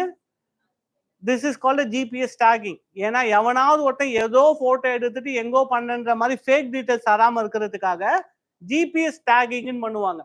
அஃபீஷியலா யாராவது ஒருத்தங்க மரம் நடுறாங்கன்னா ஒவ்வொரு மரத்துக்கும் ஜிபிஎஸ் டேக் வைப்பாங்க. அந்த டேக் போட்டீங்கன்னா அந்த மரம் அங்க இருக்கணும், கிணறு காணாம போயிடுச்சுன்னு சொல்ல முடியாது. You understand what I'm saying? So this is what called as IoT enabled, GPS enabled tracking of physical goods and services. எங்க எல்லாம் இந்த மாதிரியான இப்போ வீடு கட்டுறாங்கன்னு வைங்க, it's a physical good. Pradhan Mantri Awas Yojana, இப்போ அதுல வீடு கட்டுறாங்கன்னா அந்த வீடை ஜிபிஎஸ் டேக் பண்ணி இருக்கணும். அப்படி செய்யும் பொழுது அதுல இருக்கக்கூடிய இன்எஃபிஷியன்சியும் கரப்ஷனையும் நம்ம டேக்கிள் பண்ண முடியும். இல்ல இன்னொரு எக்ஸாம்பிள், இது இந்த பிசிக்கல் ட்ராக்கிங் வேற எங்க ஒர்க் ஆகுனா, இந்த பிடிஎஸ்ல இருக்கக்கூடிய கரப்ஷனை டீல் பண்ண முடியும். It also helps in arresting the leakages in PDS. யாராவது திருடிட்டு போறாங்களா, இந்த கிரெயின்ஸ், பிடிஎஸ் கிரெயின்ஸ் திருடிட்டு போறாங்கன்றது இந்த டெக்னாலஜி வச்சு நம்ம பண்ண முடியும். எக்ஸாம்பிள்ஸ். அடுத்தது நெக்ஸ்ட் என்ன பண்ணணும்? இந்த மாதிரி வெல்ஃபேர் ஸ்கீம்ஸ் இருக்கே, இந்த வெல்ஃபேர் ஸ்கீம்ஸ் ஒழுங்கா தான் நடக்குதான்றதை கவனிக்கணும். ஆனா அது என்ன யாரு கவனிக்கணும்னா தேர்ட் பார்ட்டியை வச்சு பார்க்கணும். So mandatory social audit, mandatory social audit by third party agencies. அது கவர்மெண்ட் பண்ணக்கூடாது. Involving third party agencies along with community representatives. Last but not the least, grievance redressal mechanism shall be robust. இந்த welfare ஸ்கீம்ஸ்ல யாருக்காவது ஏதாவது benefit reach ஆகலைன்னா they should be able to contact the officials easily. And also national toll free helpline இருக்கணும். ஒவ்வொரு ஸ்கீமுக்கும் national toll free helpline shall be constituted. So these are the ways that we can bring to ensure to improve the governance, and by improving these governance measures we can ensure that every last one of the citizen receives the benefit. இந்த last mid delivery achieve பண்ணலாம். சரி, conclusion. India இன்க்ளூசிவா இருக்கணும் நம்ம பேசுறோம். இந்தியாவுடைய முன்னேற்றம் இன்க்ளூசிவா இருக்கணும்ன்றாங்க. இந்த inclusiveness எங்க இருக்குன்னு நினைக்கிறீங்க? Not in the cities, but in the rural and the remote parts. So India's inclusiveness, okay, is secretly hiding in the last mile. இந்த இந்தியாவோட லாஸ்ட் மைல்ல தான் இந்த இன்க்ளூசிவ்னஸே ஒளிஞ்சிட்டு இருக்கு. That is where it is hiding. The real beneficiaries lives there. இந்தியாவுடைய real beneficiaries அங்கதான் இருக்காங்க, not in the cities. So அவங்களுக்கு தேவையான சர்வீசஸை கொண்டு போய் தரலன்னா, okay, it is not a failure. Okay, it is not a failure of welfarism, it is a miscarriage of justice. அதை வெறும் ஏதோ ஃபெயிலியர்னு சொல்ல முடியாது, அது அநியாயம். It is a miscarriage of justice.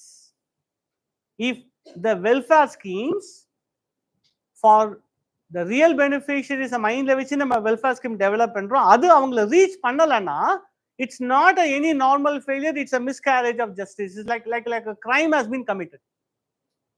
So that way we can end our answer. சரி,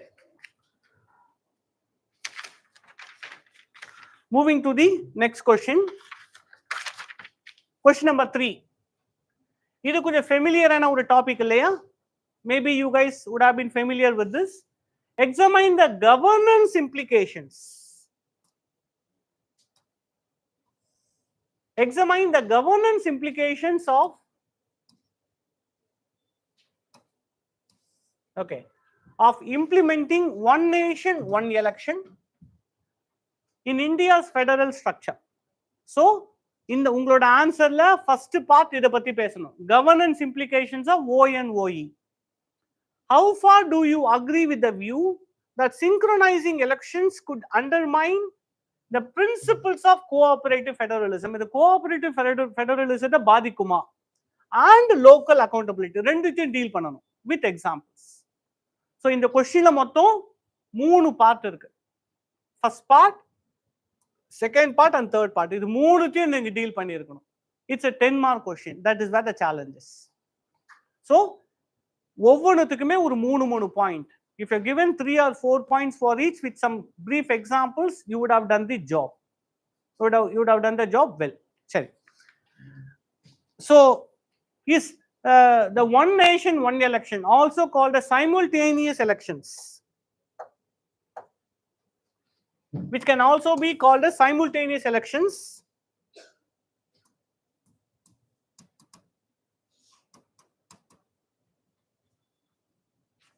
is it something that never happened in our country? No, it has already happened. From 1951 to 1967, India was a witness to ONOE, one nation, one election. India ka pudusu kedaiya. From 51 to 67, we had simultaneous elections. So simultaneous elections na ipo neenga sollala enna, it refers to the simultaneous election process for Lok Sabha and state assemblies. அவ்வளவுதான். ஒரே சமயத்துல லோக்சபாக்கும் state அசம்பிளிக்கும் election நடத்தப்படும் பொழுது, அப்படின்னா என்ன அர்த்தம்னா, imagine பண்ணுங்க எப்படி இருக்கும்னா, எலெக்ஷன் டேட் அனௌன்ஸ் பண்ணிடுவாங்க, நீங்க 2 பேலட் பேப்பர் எடுக்கணும், இல்லைன்னா 2 இவி மிஷின் இருக்கும். ஸோ நீங்க ஸ்டேட் அசம்பிளிக்கு தனியா ஒண்ணு ப்ராப்பரா கன்ஃபியூஸ் ஆகக்கூடாது. You should not get confuse. மாத்தி போட்டுட்டீங்கன்னா result will be very different. So இது நமக்கே கன்ஃபியூஷனா இருக்குமே. How about a very normal uneducated or those who are not very aware about the political symbols? இந்த சிம்பிள்ஸை பத்தி பெருசா தெரியாதவங்க, கேண்டிடேட் யாருன்னு தெரியாதவங்க என்ன பண்ணுவாங்க? Imagine that. நீங்க கொஞ்சம் ரியலிஸ்டிக்கா அந்த ஈவெண்ட்டை யோசிச்சு பார்த்தீங்கன்னா this is what would happen. Now we'll try to analyze this. So one nation, one election. இந்த ஒன் நேஷன் ஒன் எலெக்ஷனுக்காக ஒரு கமிட்டி அப்பாயிண்ட் பண்ணாங்களே, அவங்க கூட இதை சப்போர்ட் பண்ணாங்களே, அந்த கமிட்டி பேர் என்னமா? கோவிந்த் கமிட்டி. அவர் ஃபார்மர் பிரசிடென்ட் இருந்தாங்க இல்லையா, Kovind committee 2024 also recommended for ONOE, one nation one election. சரி, இந்த ஃபேக்ட் எல்லாம் நீங்க இன்ட்ரோடக்ஷன்ல கொஞ்சம் அப்படியே போட்டு கொஞ்சம் மெருகேத்தி, you can also kind of ornament your introduction by giving this kind of small facts. சரி, இப்போ ஃபர்ஸ்ட் பார்ட் இது எந்த அளவுக்கு கவர்னன்ஸுக்கு பெனிஃபிட்டா இருக்கும். What are the potential impact, the potential benefit for governance.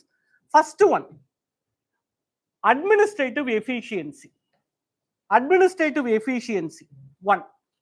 ஏன்னா ஒரே சமயத்தில் எலெக்ஷன் நடக்கிறதுனால இந்த எலக்டோரல் ரோலை செக் பண்றது, எலக்டோரல் ரோலை ஒவ்வொரு வீடு வீடா போய் சொல்றது, அவங்களுக்கு அவேர்னஸ் கேம்பெயினை கொண்டு வர்றது, the movement of a huge public infrastructure. யார் யாரு? கவர்மெண்ட் அஃபீஷியல்ஸ், செக்யூரிட்டி ஃபோர்ஸஸ், இவங்களெல்லாம் மூவ் பண்ணணும். These are all will be very easily managed if it is done as a one nation one election. இதுதான் administrative efficiency. இப்படி எல்லாத்தையும் ஒன்னா பண்றதால second என்ன தெரியுமா? Reduction of cost. ரெண்டாவது பெனிஃபிட் ரிடக்ஷன் ஆஃப் காஸ்ட். மூணாவது, ஒரு எலெக்ஷன் வந்தாலே என்ன ஆகும் அப்படின்னா there will be model code of conduct. அந்த model code of conduct when it is in force, the ruling party is severely curtailed of its policy decisions. அவங்களால புதுசா ஒரு பாலிசியை கொண்டு வர முடியாது. It usually runs between on an average பொதுவா 3 to 6 months. ஏன்னா ஏதாவது ஒரு எலெக்ஷன் வந்துட்டே இருக்கு. நான் அதை மீன் பண்ண, ஏதாவது ஒரு எலெக்ஷன் ஏதோ ஒரு கட்டத்துல வர்றதுனால anywhere from 3 to 6 months there is some kind of a model code of conduct. அப்போ simultaneous election வைக்கிறதுனால there is a less disruption in policy cycle. அடிக்கடி இந்த மாடல் கோட் வரும், இவங்க எதுவுமே பண்ண முடியாம கொஞ்ச நேரம் வெயிட் பண்ணணும். திடீர்னு இன்னொரு பை எலெக்ஷன் வரும், திரும்ப மாடல் கோட் ஆஃப் கான்டக்ட். அது எதுவுமே இல்லாம இப்ப என்ன ஆகும்? there is a policy continuity rather than a policy disruption. There will be policy continuity. Okay, that's the second benefit. Third one, when ONOE வரும்பொழுது it also gives a sense of national unity. It creates a sense of national unity and helps in prioritizing national interest.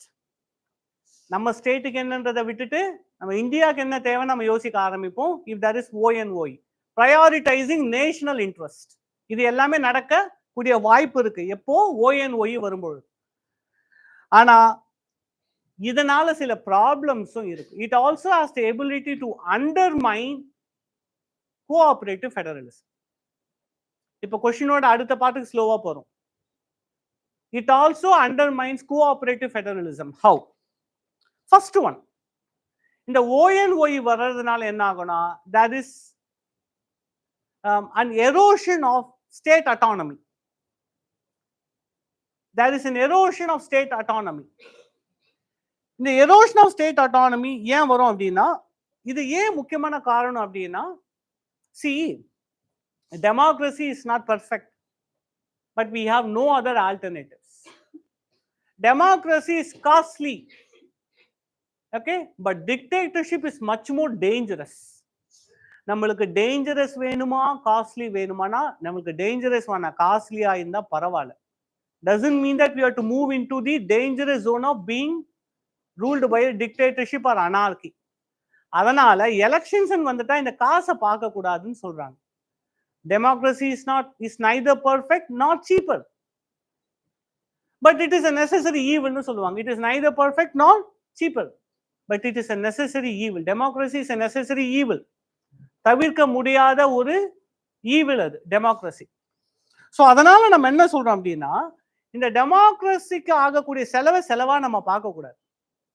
இப்ப எப்படி கோயிலுக்கு ஒரு ஏதாவது ஒரு function வருதுன்னா எப்படி donation பண்றோம், அந்த மாதிரி ஒரு ஃப்ரீ கண்ட்ரி இருக்கணும்னா ஒரு டொனேஷனை இந்த எலெக்ஷன் எக்ஸ்பென்சஸை பார்க்கணும்.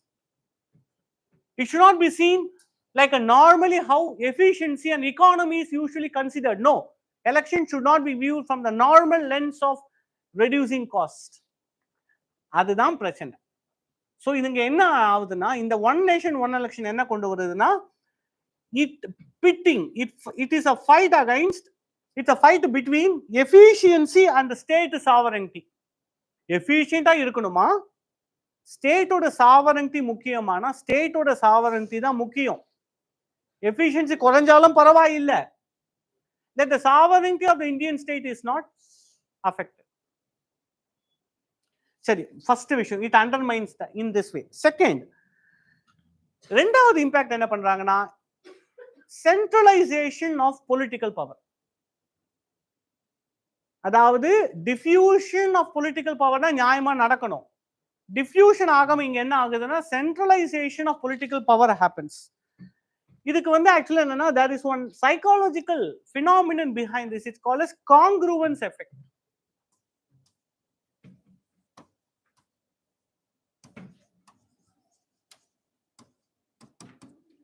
That's an effect called as congruence effect. இந்த எஃபெக்ட் பொதுவா யார்கிட்ட இருக்குன்னா, voters கிட்ட இருக்குன்னு சொல்றாங்க. The psychological behavior is most often seen among the voters. எந்த ஒரு பார்ட்டிக்கு ஒரு எது வேணா இருக்கட்டும், whether it's Lok Sabha or state assembly, எந்த ஒரு பார்ட்டிக்கு vote பண்றாங்களோ, most often they will vote for the same in the other poll also. ஒரு போல்ல simultaneous election, இங்க ரெண்டு பூத் வச்சிருக்காங்க. This is what Lok Sabha, this is what state assembly. நான் ஒரு போல்ல ஒரு மிஷின்ல நான் யாருக்கு vote பண்றேனோ, most often I will vote for the same in the next also, irrespective of my political affiliations. This is a psychological behavior exhibited by voters in general. இதுக்கு பேரு congruence effect. So one nation one election என்ன கொண்டு வரனா, இந்த congruence effect கொண்டு வரதுனால the real democracy of expressing the political will of the people, the expression of the political will of the people is not truly manifested. It is not truly manifested. அப்போ எப்படின்னா, இது யூசுவலா சொல்லுவாங்க, இந்த குழந்தைங்களோட products இருக்குல்ல, இந்த சைல்டு பேஸ்டு ப்ராடக்ட்ஸ் யூசுவலா பாருங்க brownish and gold கலர்ல, because many psychological researchers have concluded that that is the color that they prefer. If they give this color to the particular product, they most often prefer to buy that. Advertisement is a science industry. No, it is not entertainment. Every word, every sound, every background அவங்க use பண்றது எல்லாமே to influence the thinking. நீங்க next அந்த advertisement பார்த்துட்டு கடையில போனீங்கன்னா அதுதான் உங்களுக்கு next will strike your mind. அதே தான் இங்கேயும் நடக்குது. One nation one election is like that. If they decide to vote for one party in Lok Sabha, they will vote for the same in the state assembly also. First one. Second, இன்னொன்னு என்ன ஆயிடும்னா, அப்போ the one nation one election can very possibly result in a stronger center. இந்த one nation one election நீங்க யோசிங்க, one nation one electionன்றது ஸ்டேட்டை empower பண்ணுமா, சென்டரை empower பண்ணுமா? சென்டரை தான் எம்பவர் பண்ணும். So ONOE strengthens, empowers the central government, which can embolden them. அவங்கள தைரியமாக்குற, which can, அப்போ strong center வந்துட்டாங்கன்னா it will be emboldened to push certain anti-state policies.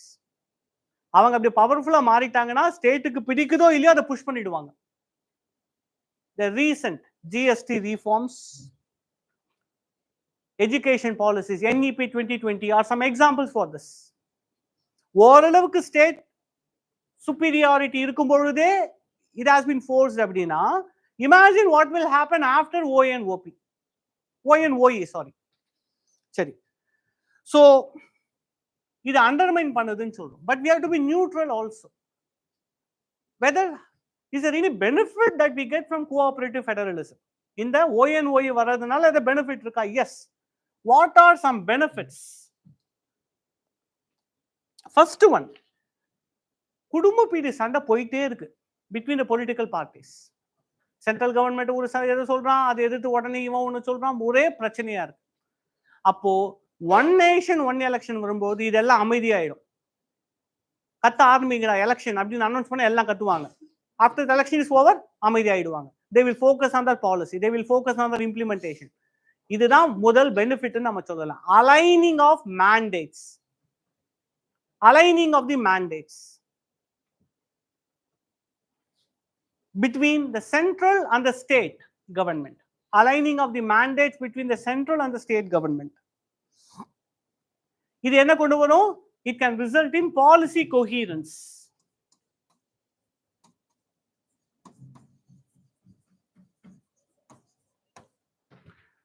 It can result in policy coherence. Okay. So finally, actually நிறைய சொல்லலாம், but I'm giving you one important. அதாவது what I want to give you is at least ஒரு point ஆவது for and against எழுத try பண்ணுங்க, because that will give you that you are thinking in a very neutral, unbiased manner about the question given to you. இந்த மாதிரி சென்சிட்டிவான question வந்ததுன்னா make sure that you are not writing a polarised answer. ரொம்ப போலரைஸ்டா communistic over டோனோட உங்க answer இருக்காம பாத்துக்கோங்க. ஓகேவா? சரி, இப்போ கடைசியா என்ன சொல்லலாம்? சரி, நம்ம சப்போர்ட்டும் பண்ணிட்டோம், அங்க கிரிட்டிசைஸும் பண்ணி சொல்லியிருக்கோம். கடைசியில் என்ன சொல்லலாம் அப்படின்னா, இந்த ஓஎன்ஓஇன்றது ஃபெடரலிசம்க்கு பாதிப்பா இல்லையானா ரிஸ்க் அதிகம். Risk to cooperative federalism is higher. அதுதான் முடிவு, பஞ்சாயத்து தலைவரோட முடிவு அதுதான்.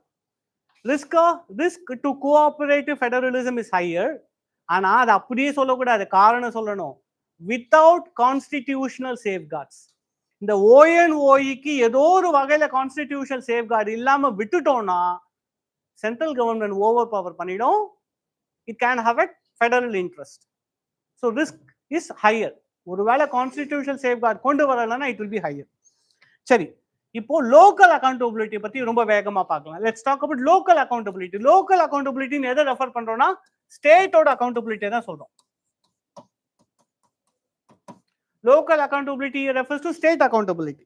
சரி, என்ன பண்ணோம்? ஒன் நேஷன் ஒன் எலெக்ஷன் கொண்டு வரும்போது ஃபர்ஸ்ட் என்ன பண்ணோம்னா, இட் டைல்யூட்ஸ் ஸ்டேட் ஸ்பெசிபிக் இஷ்யூஸ். ஒரு ஸ்டேட் எலெக்ஷன் நடக்குதுன்னா அந்த ஸ்டேட்டினுடைய முக்கியமான கேள்விகளை கேட்பாங்க. ஆனா ஒன் நேஷன் ஒன் எலெக்ஷன் அது கிடையாது. So state specific issues concerns are diluted. Next என்ன ஆகும்? Voters confusion.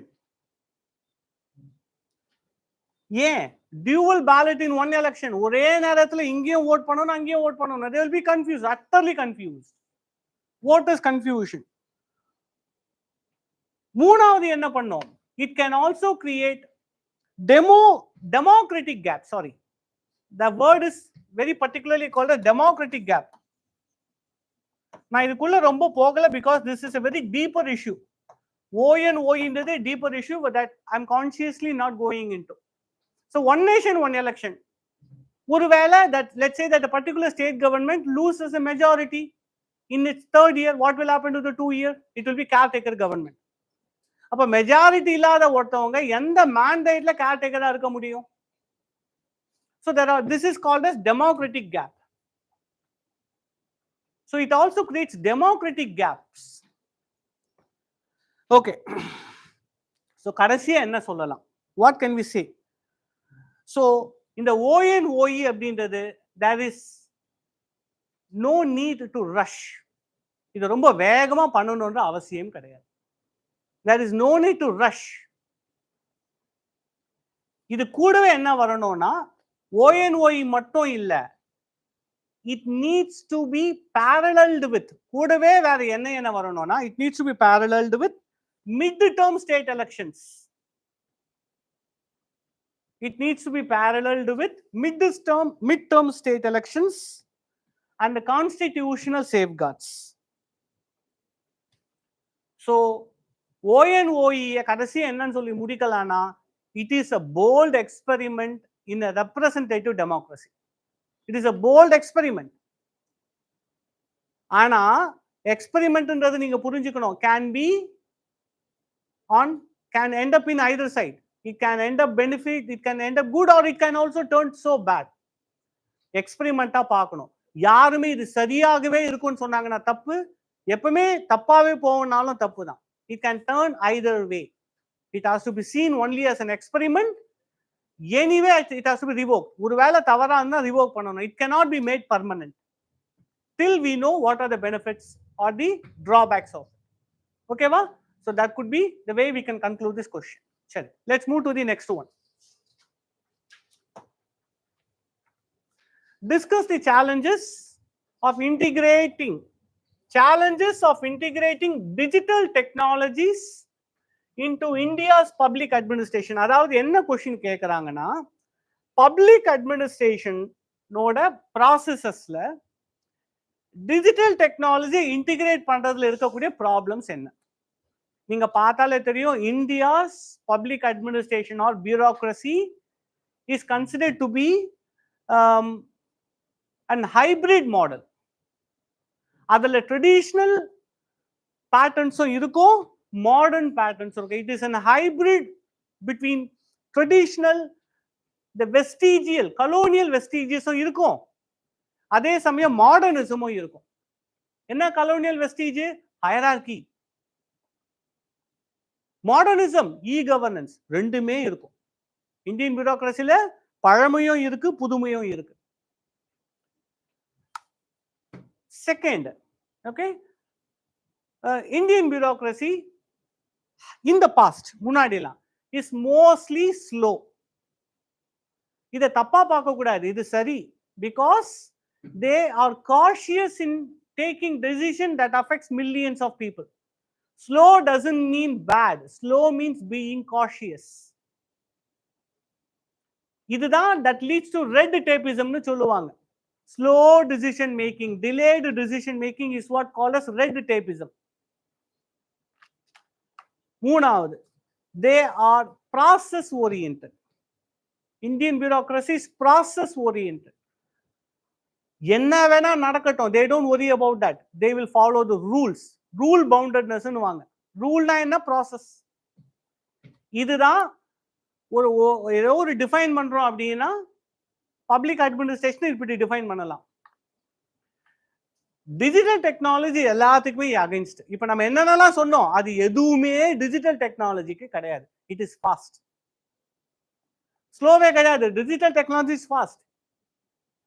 இப்ப எனக்கு ஆதார் வேணும்னா உடனே வரணும். இப்ப நீ அப்ளை பண்ணு, நாளைக்கு உனக்கு எஸ்எம்எஸ் வரும், 2 நாள் கழிச்சு நீங்க சர்டிபிகேட் டவுன்லோட் பண்ணிக்கலாம். அப்படிலாம் கிடையாது. It is immediate.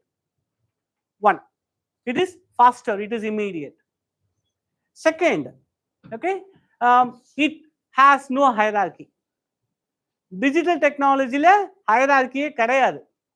இது எப்படின்னா, 2 ஆர்ச் எனிமீஸை கொண்டு வந்து ஃப்ரெண்ட் ஆகுங்கன்னு சொல்ற மாதிரி. அதாவது இவங்களோட இன்டிகிரேட் பண்றது எப்படின்னா, இதுதான் 2 பேருக்குமே they have the qualities that are very contrary to each other, but we want to bring them together.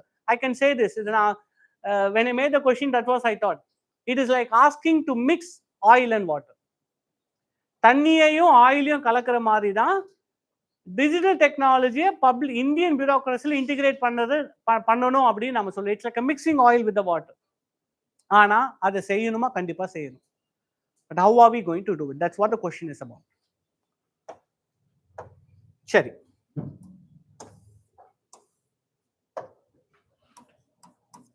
question number 4. So integration of introduction எப்படி சொல்லலாம்? இது ஒரு கல்யாணம் அப்படின்னு சொல்லலாம். Integration of digital technology into Indian administration is similar to a holy marriage. Okay, is similar to a holy marriage, and this marriage is necessary to solve the deeper problems of governance. இந்த marriage மூலமா தான் ரொம்ப ஆழமான சில பிரச்சனைகளை solve பண்ண முடியும். இப்படிலாம் எழுதலாமா? கண்டிப்பா எழுதலாம், தப்பே கிடையாது. இல்ல, இது ஆயிருக்கு. ஏற்கனவே மேரேஜ் ஸ்டார்ட் பண்ணிட்டாங்க. ஊடல் கூடல் இருக்கு, வந்துட்டே இருக்கு, பிரச்சனை இருக்கு. சரி, ஓகே. சரி, நான் பப்பாய்டோட கேரக்டரிஸ்டிக்ஸ் என்னன்னு சொல்லியிருக்கேன், டிஜிட்டல் டெக்னாலஜியோட பேசிக் கேரக்டரிஸ்டிக்ஸ் என்னன்னு சொல்லியிருக்கேன். இதை வச்சு நீங்க இன்ட்ரோடக்ஷன் ஃப்ரேம் பண்ணலாம். இன்ட்ரடக்ஷன் ஏன் பொதுவாக நான் கிளியரா சொல்ல மாட்டேங்கிறேன், ஒரு பாயிண்ட்ஸ் மட்டும் நான் யூஸ்வலா ஏன் சொல்றேன் அப்படின்னா, அதை நீங்க அதை கிராஃப்ட் பண்ணா நல்லா இருக்கும், rather than me giving the introduction. In fact, model answer உங்களுக்கு தரும்பொழுது கூட நீங்க கீ மட்டும் பார்க்காதீங்க, அது கீழே இருக்கக்கூடிய வேல்யூ அடிஷன் தயவு செய்து please go through that. It has important current affairs relevant to that particular topic. பாத்தீங்களா? மாடல் ஆன்சர் யாரா பாத்தீங்களாமா? இல்லையா? See, you need to trust it. அது வந்து உங்களுக்கு பெனிஃபிஷியலா இருக்கும்னு சொல்லிட்டு அதுக்கு எஃபர்ட் அண்ட் எனர்ஜியை போட்டு அண்ட் கிவிங் த டைம் அதை பண்ணியிருக்கோம். நீங்க எனக்கு தெரிஞ்சு இப்போ டிஸ்கஷன் நோட்ஸ் எடுத்துருப்பீங்க, அப்படியே போயிட்டு இருப்பீங்க. நோ, இப்போ நான் என்ன உங்களுக்கு சொல்லவா, please try to do this.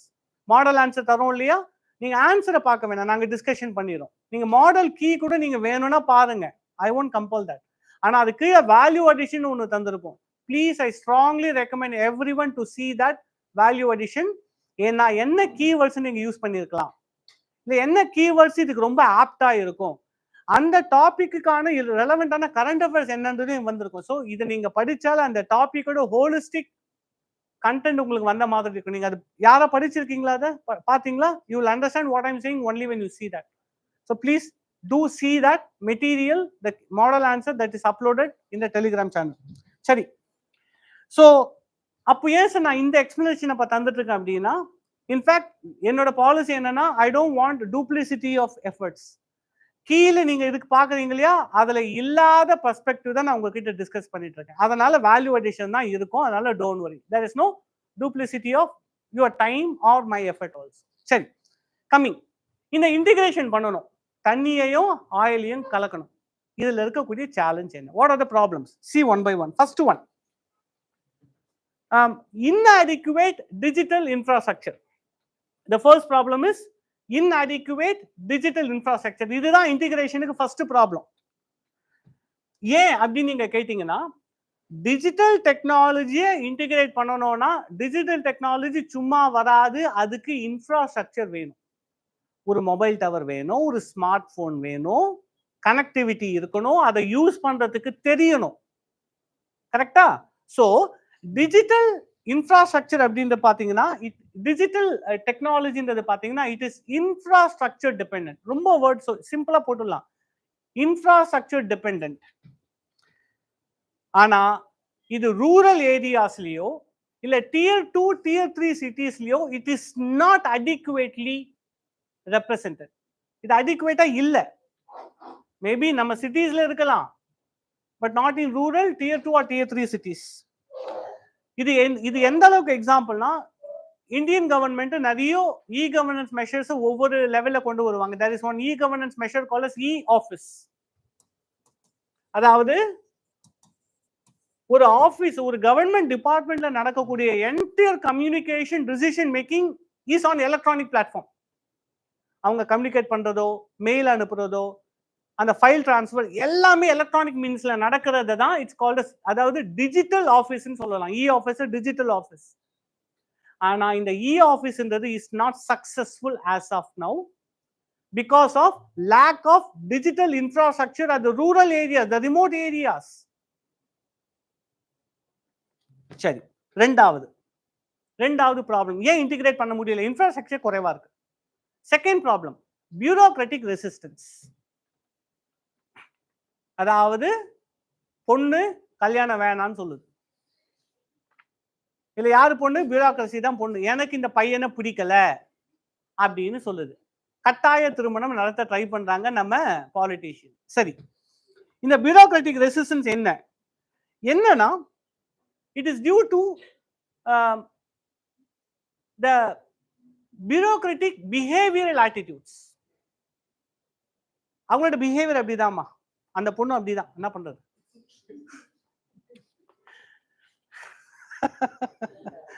ரெண்டாவது, second problem is lack of familiarity. இல்ல நிறைய ப்ராப்ளம் இருக்கு, நான் ரெண்டு மட்டும் தான் சொல்லியிருக்கேன். லேக் ஆஃப் ஃபெமிலியாரிட்டி எந்த அளவுக்கு இது எக்ஸாம்பிள்னா, அக்கார்டிங் டு 2023 நிதி Aayog study, 45% of government employees, according to a 2023 Niti Aayog study, 45% of government employees lack basic digital skills. அவங்களுக்கு இல்ல, lack, they lack basic digital skills. சரி, அப்ப தெரியாம அவங்க எப்படி யூஸ் பண்ணுவாங்க, அதனால வேணாம் அப்படின்னு சொல்றாங்க. Third problem, fragmented, okay, fragmented and lack of interoperability.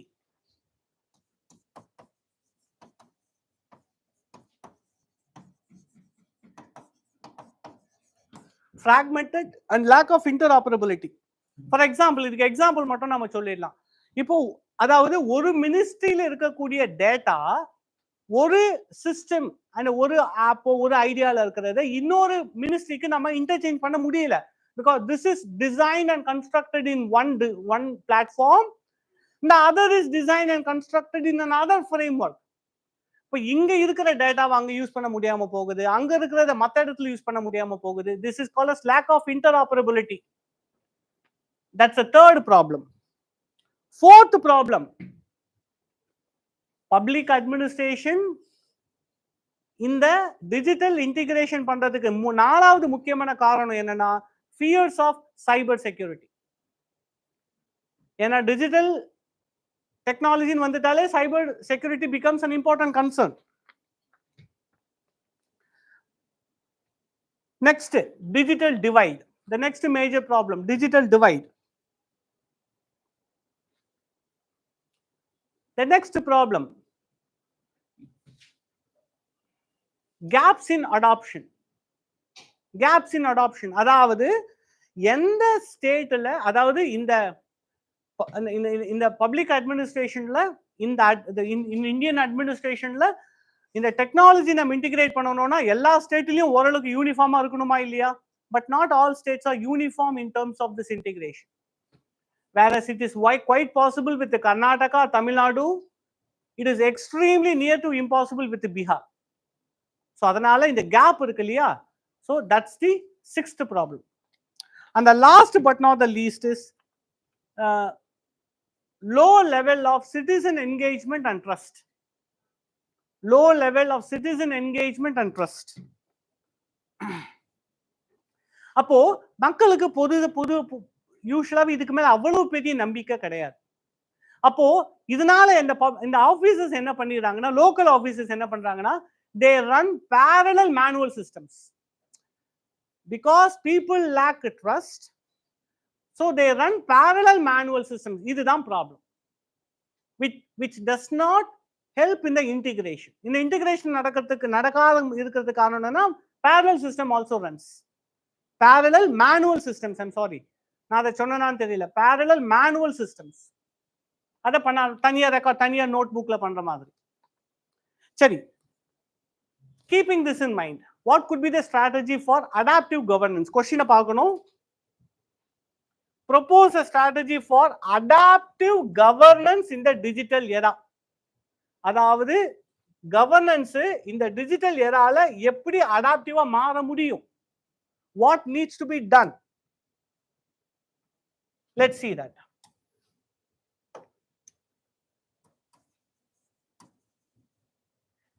What needs to be done? Reforms. First நாம என்ன தெரிஞ்சுக்கணும்னா, இந்த டிஜிட்டல் எரால நாம ஒரு அட்மினிஸ்ட்ரேஷனை கொண்டு வந்து இன்டிகிரேட் பண்ணணும்னா முதல்ல நம்ம என்ன முடிவு பண்ணணும்னா, இதோட கோர் பிரின்சிபிள்ஸ் என்னவா இருக்கணும். We need to first have a clarity on what are the core principles. என்னவா இருக்கணும் தெரியுமா கோர் பிரின்சிபிள்ஸ்? 1, agility, வேகமா இருக்கணும். 2, inclusivity. 3, collaboration. ஏன்னா டிஜிட்டல் இன்டர்நெட்னால கொலாபரேஷன் தானே. It is not run by one person. Collaboration. 4th and 5th, security இருக்கணும். அதே சமயம் security, and last but not the least, innovation. These are the important core principles that the administration shall imbibe for the integration with the digital technology. சரி, இதுக்கு என்ன பண்ணலாம்? Of course நம்ம என்ன ப்ராப்ளம்னு பார்த்தோம் தெரியுமா? அதை சரி பண்ணிட்டாலே அதுதான் reforms. So first one, upgrading digital infrastructure. So இது செய்யறது மூலமா இந்த பிரின்சிபல்ஸை கொண்டு வர முடியும். என்ன செய்யணும்? First, upgrading digital infrastructure. A good example for that is BharatNet project. Should be fast tracked. The BharatNet project ஓட முக்கியமான எய்ம் என்னன்னா, to bring high speed internet connectivity to all 250,000 gram panchayats. இந்தியாவில் இருக்கக்கூடிய கிராம் பஞ்சாயத்தோட நம்பர் என்னன்னா 250,000. இந்த எல்லா கிராம பஞ்சாயத்துக்கும் ஹை ஸ்பீட் இன்டர்நெட் கனெக்டிவிட்டியை to bring it by 2027 shall be fast tracked. It's one example of how the digital infrastructure can be upgraded. Next,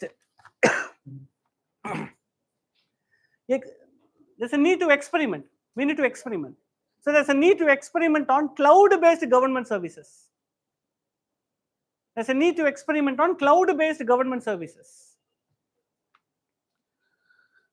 Next, capacity building. Third, capacity building. நாம என்ன பார்த்தோம்? நிதி ஆயோகோட ஸ்டடி 45% பேருக்கு டிஜிட்டல் லிட்ரஸி ரொம்ப குறைவா இருக்கு. அப்ப உங்களுக்கு கத்து தரணுமா இல்லையா? So need to establish National Digital Governance Academy. ஒரு அகாடமியை கிரியேட் பண்ணணும். Need to establish National Digital Governance Academy. We need to train the officers. We need to train the public employees. அடுத்து என்ன ப்ராப்ளம் பார்த்தோம்? இன்டர்ஆப்பரபிலிட்டி.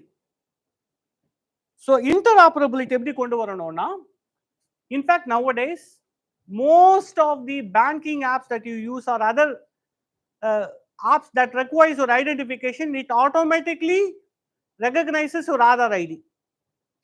அதுக்கு என்னன்னா இந்தியா ஸ்டாக் அப்படின்ற ஒரு unified API ஸ்டாக்கை நம்ம கவர்மெண்ட் ஃப்ரீயா ரிலீஸ் பண்ணிருக்காங்க. Call as India stock.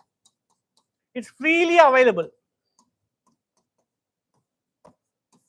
இந்த ஸ்டாக்கை நீங்க ஒரு ஆப் டெவலப்பரா இருக்கீங்கன்னா, நீங்க உங்களோட கஸ்டமர்ஸ் நீங்க ஐடென்டிஃபை பண்ணணும்னா இதை யூஸ் பண்ணி நீங்க அதை டிசைன் பண்ணிக்கலாம். This is call as India stack. So similar to India stack, there is a need for National Governance API framework.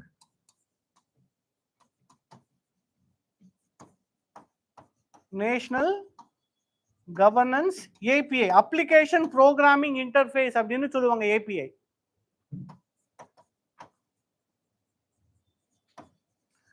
நம்ம இந்த மாதிரி ஸ்டாக் ஒன்று கிரியேட் பண்ணி இருந்தோம்னா, all the governance models across Indian states can use the stack. அப்ப interoperability naturally வந்துரும். So interoperability இது ஒரு சொல்யூஷன். Next, cyber security. அடுத்த ப்ராப்ளம் என்ன? செக்யூரிட்டின்னு பார்த்தோமா, சைபர் செக்யூரிட்டி. ஸோ அந்த ப்ராப்ளத்தை எப்படி நம்ம ரிசால்வ் பண்ணலாம்? Mandatory annual performance audit, mandatory annual cyber security audit. Sorry, நான் மாத்தி சொல்லிட்டேன். Mandatory annual cyber security audit and publicizing reports.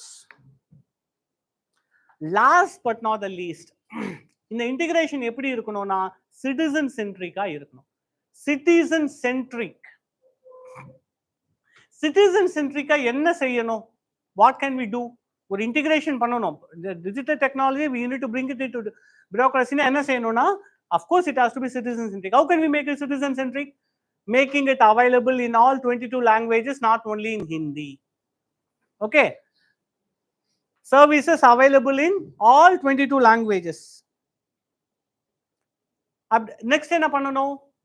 strengthening CSC. நான் அந்த காமன் சர்வீசஸ் சென்டர் சொன்னோம்னா அதை இன்னும் strengthen பண்ணணும்.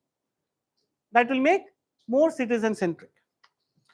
So ஒருவேளை if the இப்போ conclusion, ஒருவேளை மேரேஜ் நல்லபடியா முடிஞ்சுன்னா it will be a dream coming true. So it's a dream coming true. This integration is something that of a sort. So இது இன்னொரு வகையில் நம்ம என்ன சொல்லலாம்? கன்க்ளூஷன் பார்த்தீங்கன்னா, நம்ம பியூரோக்ரஸியை பொதுவாக என்னன்னு சொல்லுவாங்கன்னா ஸ்டீல் ஃப்ரேம் ஆஃப் இந்தியான்னு சொல்லுவாங்க. யூஸ்வலா பியூரோக்ரஸியை பொதுவாக என்ன வார்த்தையை வச்சு சொல்லுவாங்கன்னா steel frame of India. So digital டெக்கை நம்ம இன்டிகிரேட் பண்ணும்போது என்ன ஆகும்னா, it is like refitting of the digital frame of India and giving a polishing colour. ஒரு பெயிண்ட் அடிக்கிற மாதிரி, இந்த ஸ்டீல் ஃப்ரேமை பெயிண்ட் அடிக்கிற மாதிரி ரொம்ப துருப்பிடிச்சிருக்குமா ஆக்சுவலா? சரி, கற்பனை குதிரையை ஓட விட்டுருக்கோம்ல. சரி, coming to the last. சரி,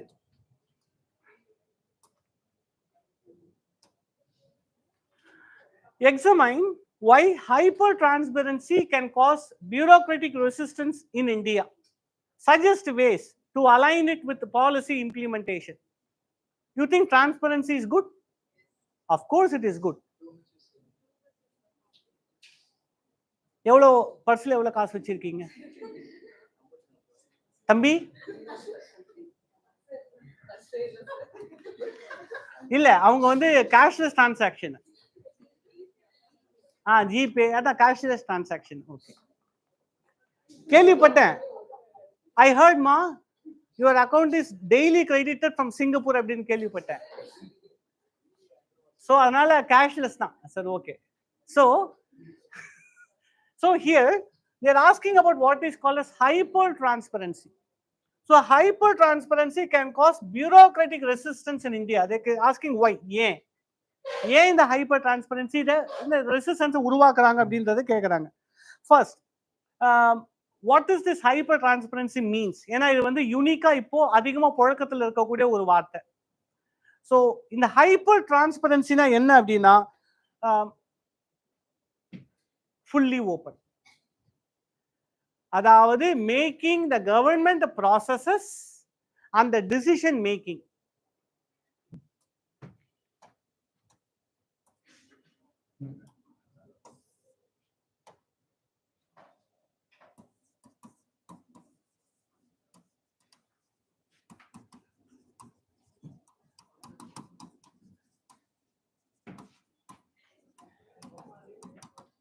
Decision making fully open to public scrutiny.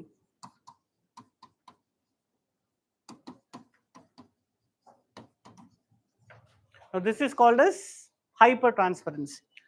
So hyper transparency நம்ம ஒரு நம்பர்ஸ் நம்ம சொல்லணும் அப்படின்னா, between 2005 and 2020.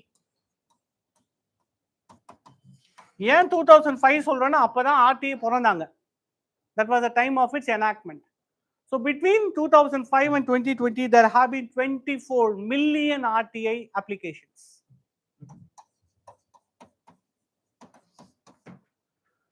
This is an example of the huge number of RTI requests processed every day in and day out in the government offices. So இது என்ன ஆயிடுதுன்னா, it creates a lot of problems in the functioning of a government department. Sometimes their anger and the frustration is justified. Sometimes they need to be bring to accountability. It's a mixed story. There is no one villain here. சரி, so இதுதான் என்னன்னா hyper டிரான்ஸ்பரன்சினுடைய ஒரு level. So India பார்த்தீங்கன்னா RTI has been very successful. It is very successful from the public accountability perspective. And administrative efficiency perspective பார்த்தா is it successful? No. நிறைய ப்ராப்ளத்தை கொண்டு வருது. அட்மினிஸ்ட்ரேஷனுக்கு நிறைய ப்ராப்ளத்தை கொண்டு வரதுனால தான் நிறைய பேருக்கு அதை பிடிக்கல. Why Indian administrators somehow hate RTI? Because it brings lot of problems. அதை தான் கேட்குறாங்க. ஏன், why they are hating it அப்படின்னு கொஸ்டின் கேட்குறாங்க. ஃபர்ஸ்ட் ஒன், அஃப்கோர்ஸ் எல்லாருக்கும் இருக்கிற ப்ராப்ளம் தான். இப்போ நம்ம டெஸ்ட் பேட்ச்னு சொல்லிட்டோம் 75 days. உங்களை டெய்லி வரும்போது அட்டண்டன்ஸ் எடுத்து நீங்க வரலைன்னா ஃபோன் பண்ணி 2வது நாள் உங்க பேரண்ட்ஸுக்கு சொல்லி, நீங்க வேணா சொல்லிக்கோங்க சார்ன்னு சொல்லலாம், பட் இட்ஸ் ஓகே. ஒரு வேலை சொன்னா எப்படி இருக்கும்? அண்டர்ஸ்டாண்ட்? ஸோ ஒரு ஃபியர் வரும் இல்லையா? நீங்க என்ன பண்ணுவீங்க? ரீஃபண்ட் வாங்கிட்டு வேற இடத்துக்கு போயிடுவீங்க. நாங்க அது எப்படி பண்றது? நாங்க கஷ்டம் இல்லை. ஸோ இதுதான் நடக்குது.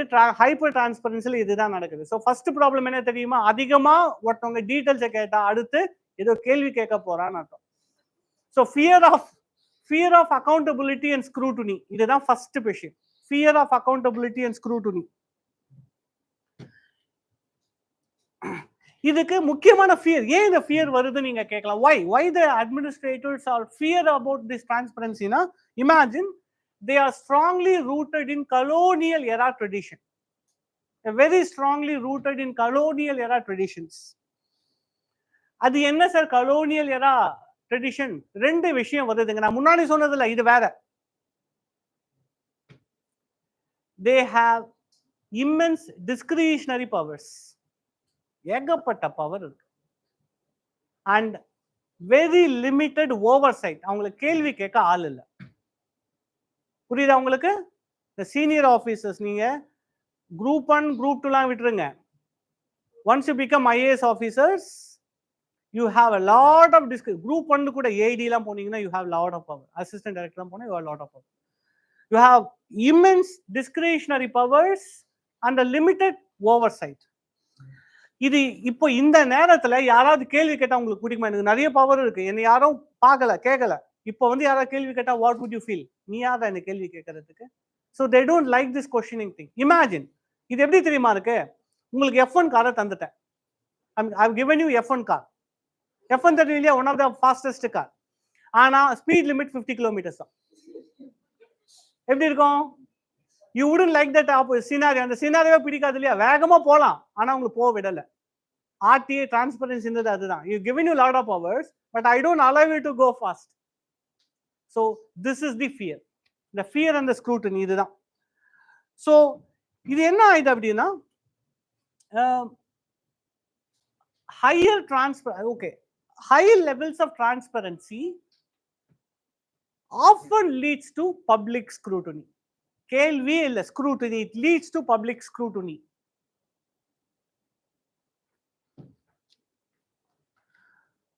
And often also legal repercussions. ஏதாவது தப்பு பண்ணீங்கன்னா a PIL also will be filed against you. இதுதான் அவங்க பயப்படுற முதல் காரணம். Fear of accountability and scrutiny. Second, இப்படி RTA வாங்குறாங்களே, வாங்கிட்டு சும்மா இருக்காங்களா? கிடையாது. மிஸ்யூஸ் பண்றது. Misuse of information. Misuse of information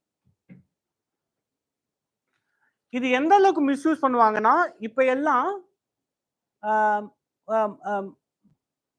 அரசாங்க வாதியா தடிக்கு விழுந்தார் அப்படின்றது பிரேக்கிங் நியூஸ் ஆகுது. கீழே விழும்போது பக்கத்தில் எட்டி பார்த்த ஒரு மாணவர் வேடிக்கை பார்த்துட்டு இருந்தார், அதனால் அவர் சஸ்பெண்ட் செய்யப்பட்டார். இது நான் வந்து சும்மா புருடா ஊரது தான், நீங்க கண்டுபிடிச்சிருப்பீங்கன்னு நினைக்கிறேன். இது எந்த அளவுக்கு மிஸ்யூஸ் பண்ணுவாங்கன்னு பாத்துக்கங்க. இந்த ரீசெண்டா பாத்தீங்கன்னா இந்தியா பாகிஸ்தான் கான்ஃபிளிக்ட் வரும்பொழுது நம்மளுடைய ministry of external affairs, okay, அவர் என்ன பண்றாரு அப்படின்னா, is making a public statement saying that India communicated, இது யாராவது have you heard about this? India communicated to the Pakistan about the targeting of terror infrastructure on 9 sites அப்படின்னு நிறுத்திட்டாரு. இத media எப்படி அதை ட்விஸ்ட் பண்ணி சொன்னாங்கன்னா, என்னங்க நீங்க அட்டாக் பண்ண போறீங்க, முன்னாடியே பாகிஸ்தான் கிட்ட சொல்லிட்டு அட்டாக் பண்ணுவீங்க, அப்போ isn't it something that you are jeopardizing and sacrificing the national interest? அப்போ நான் இங்க தான் அட்டாக் பண்ண போறேன்னு சொல்லிட்டு அட்டாக் பண்ணா, don't you think they are going to safeguard the terrorists? நீங்க வெறும் எம்டியான பில்டிங்கை தான் அட்டாக் பண்ண போறீங்கன்னு அர்த்தம் அப்படின்ற மாதிரி கிரிட்டிசிசம் வந்து. Have you heard about this news? கேள்விப்பட்டீங்களா இல்லையா? அதாவது இந்தியன் கவர்மெண்ட் பாகிஸ்தான் கிட்ட கம்யூனிகேட் பண்ணுச்சு. என்ன கம்யூனிகேட் பண்ணுச்சுன்னா, in a goodwill that please do not engage your military. This is not something that I am fighting against you. I am targeting only the terrorists who plotted and killed the innocent lives. அப்படின்றதுக்காக communicate பண்ணாங்க. and they also communicated after we targeted the 9 sites. ஆனா அது media எப்படி திருச்சி பண்ணிச்சுன்னா, 2 நாள் it has twisted the story because they don't have the complete information. ஒரு minister of external affairs பேசுறாரு, அதை கேட்கறாங்க, அதை வச்சு இவங்களா ஒரு கதையை திருச்சி சொல்ல ஆரம்பிக்கிறாங்க. RTA இதுதான் நடக்குது. So misuse of information. In fact, there are a lot of stories about this. So இந்த misuse ஆகுறதுனால என்ன ஆகுது அப்படின்னா, bureaucrats become resistant. They become resistant to being open. But next time MEA என்ன பண்ணுவாரு, கம்முன்னு எதையும் சொல்ல மாட்டார். At least he communicated that India did something so and so சொன்னாரு இல்லையா, next time அதை கூட சொல்ல மாட்டார். Third problem, this is a very important problem, administrative burden. ஒரு RTA ரிக்வெஸ்ட் யாராவது கொண்டு வராங்கன்னா, உங்களோட வேலையெல்லாம் விட்டுட்டு நீங்க அந்த இன்ஃபர்மேஷனை தேடி கண்டுபிடிச்சு கொண்டு வந்து அவங்களுக்கு தரணும். So it's an administrative burden. So which means a higher workload and a more documentation. நிறைய டாக்குமெண்டேஷன் பண்ணணும், ஏன்னா எவன் எந்த கேள்வியை எப்ப கேட்பான்னு தெரியாது. More documentation, more workload. அப்போ பாலிசி மேக்கிங், பாலிசி இம்ப்ளிமெண்டேஷன், அதான் அவங்களோட வேலை. இப்போ கூட என்ன வேலை வந்தது, டாக்குமெண்ட் கீப்பிங்ன்ற ஒரு வேலையும் வந்தது. So in addition to policy making and implementation, there is a need to focus on document keeping also, which is an added burden. Next,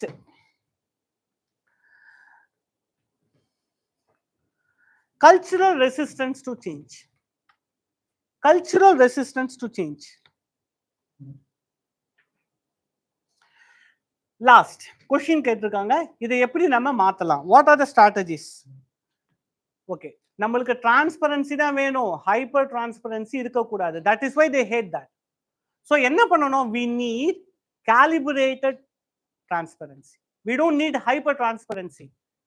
There's a need for calibrated transparency. அதனால தான் RTI Act 2005ல Section 8 தந்திருக்காங்க.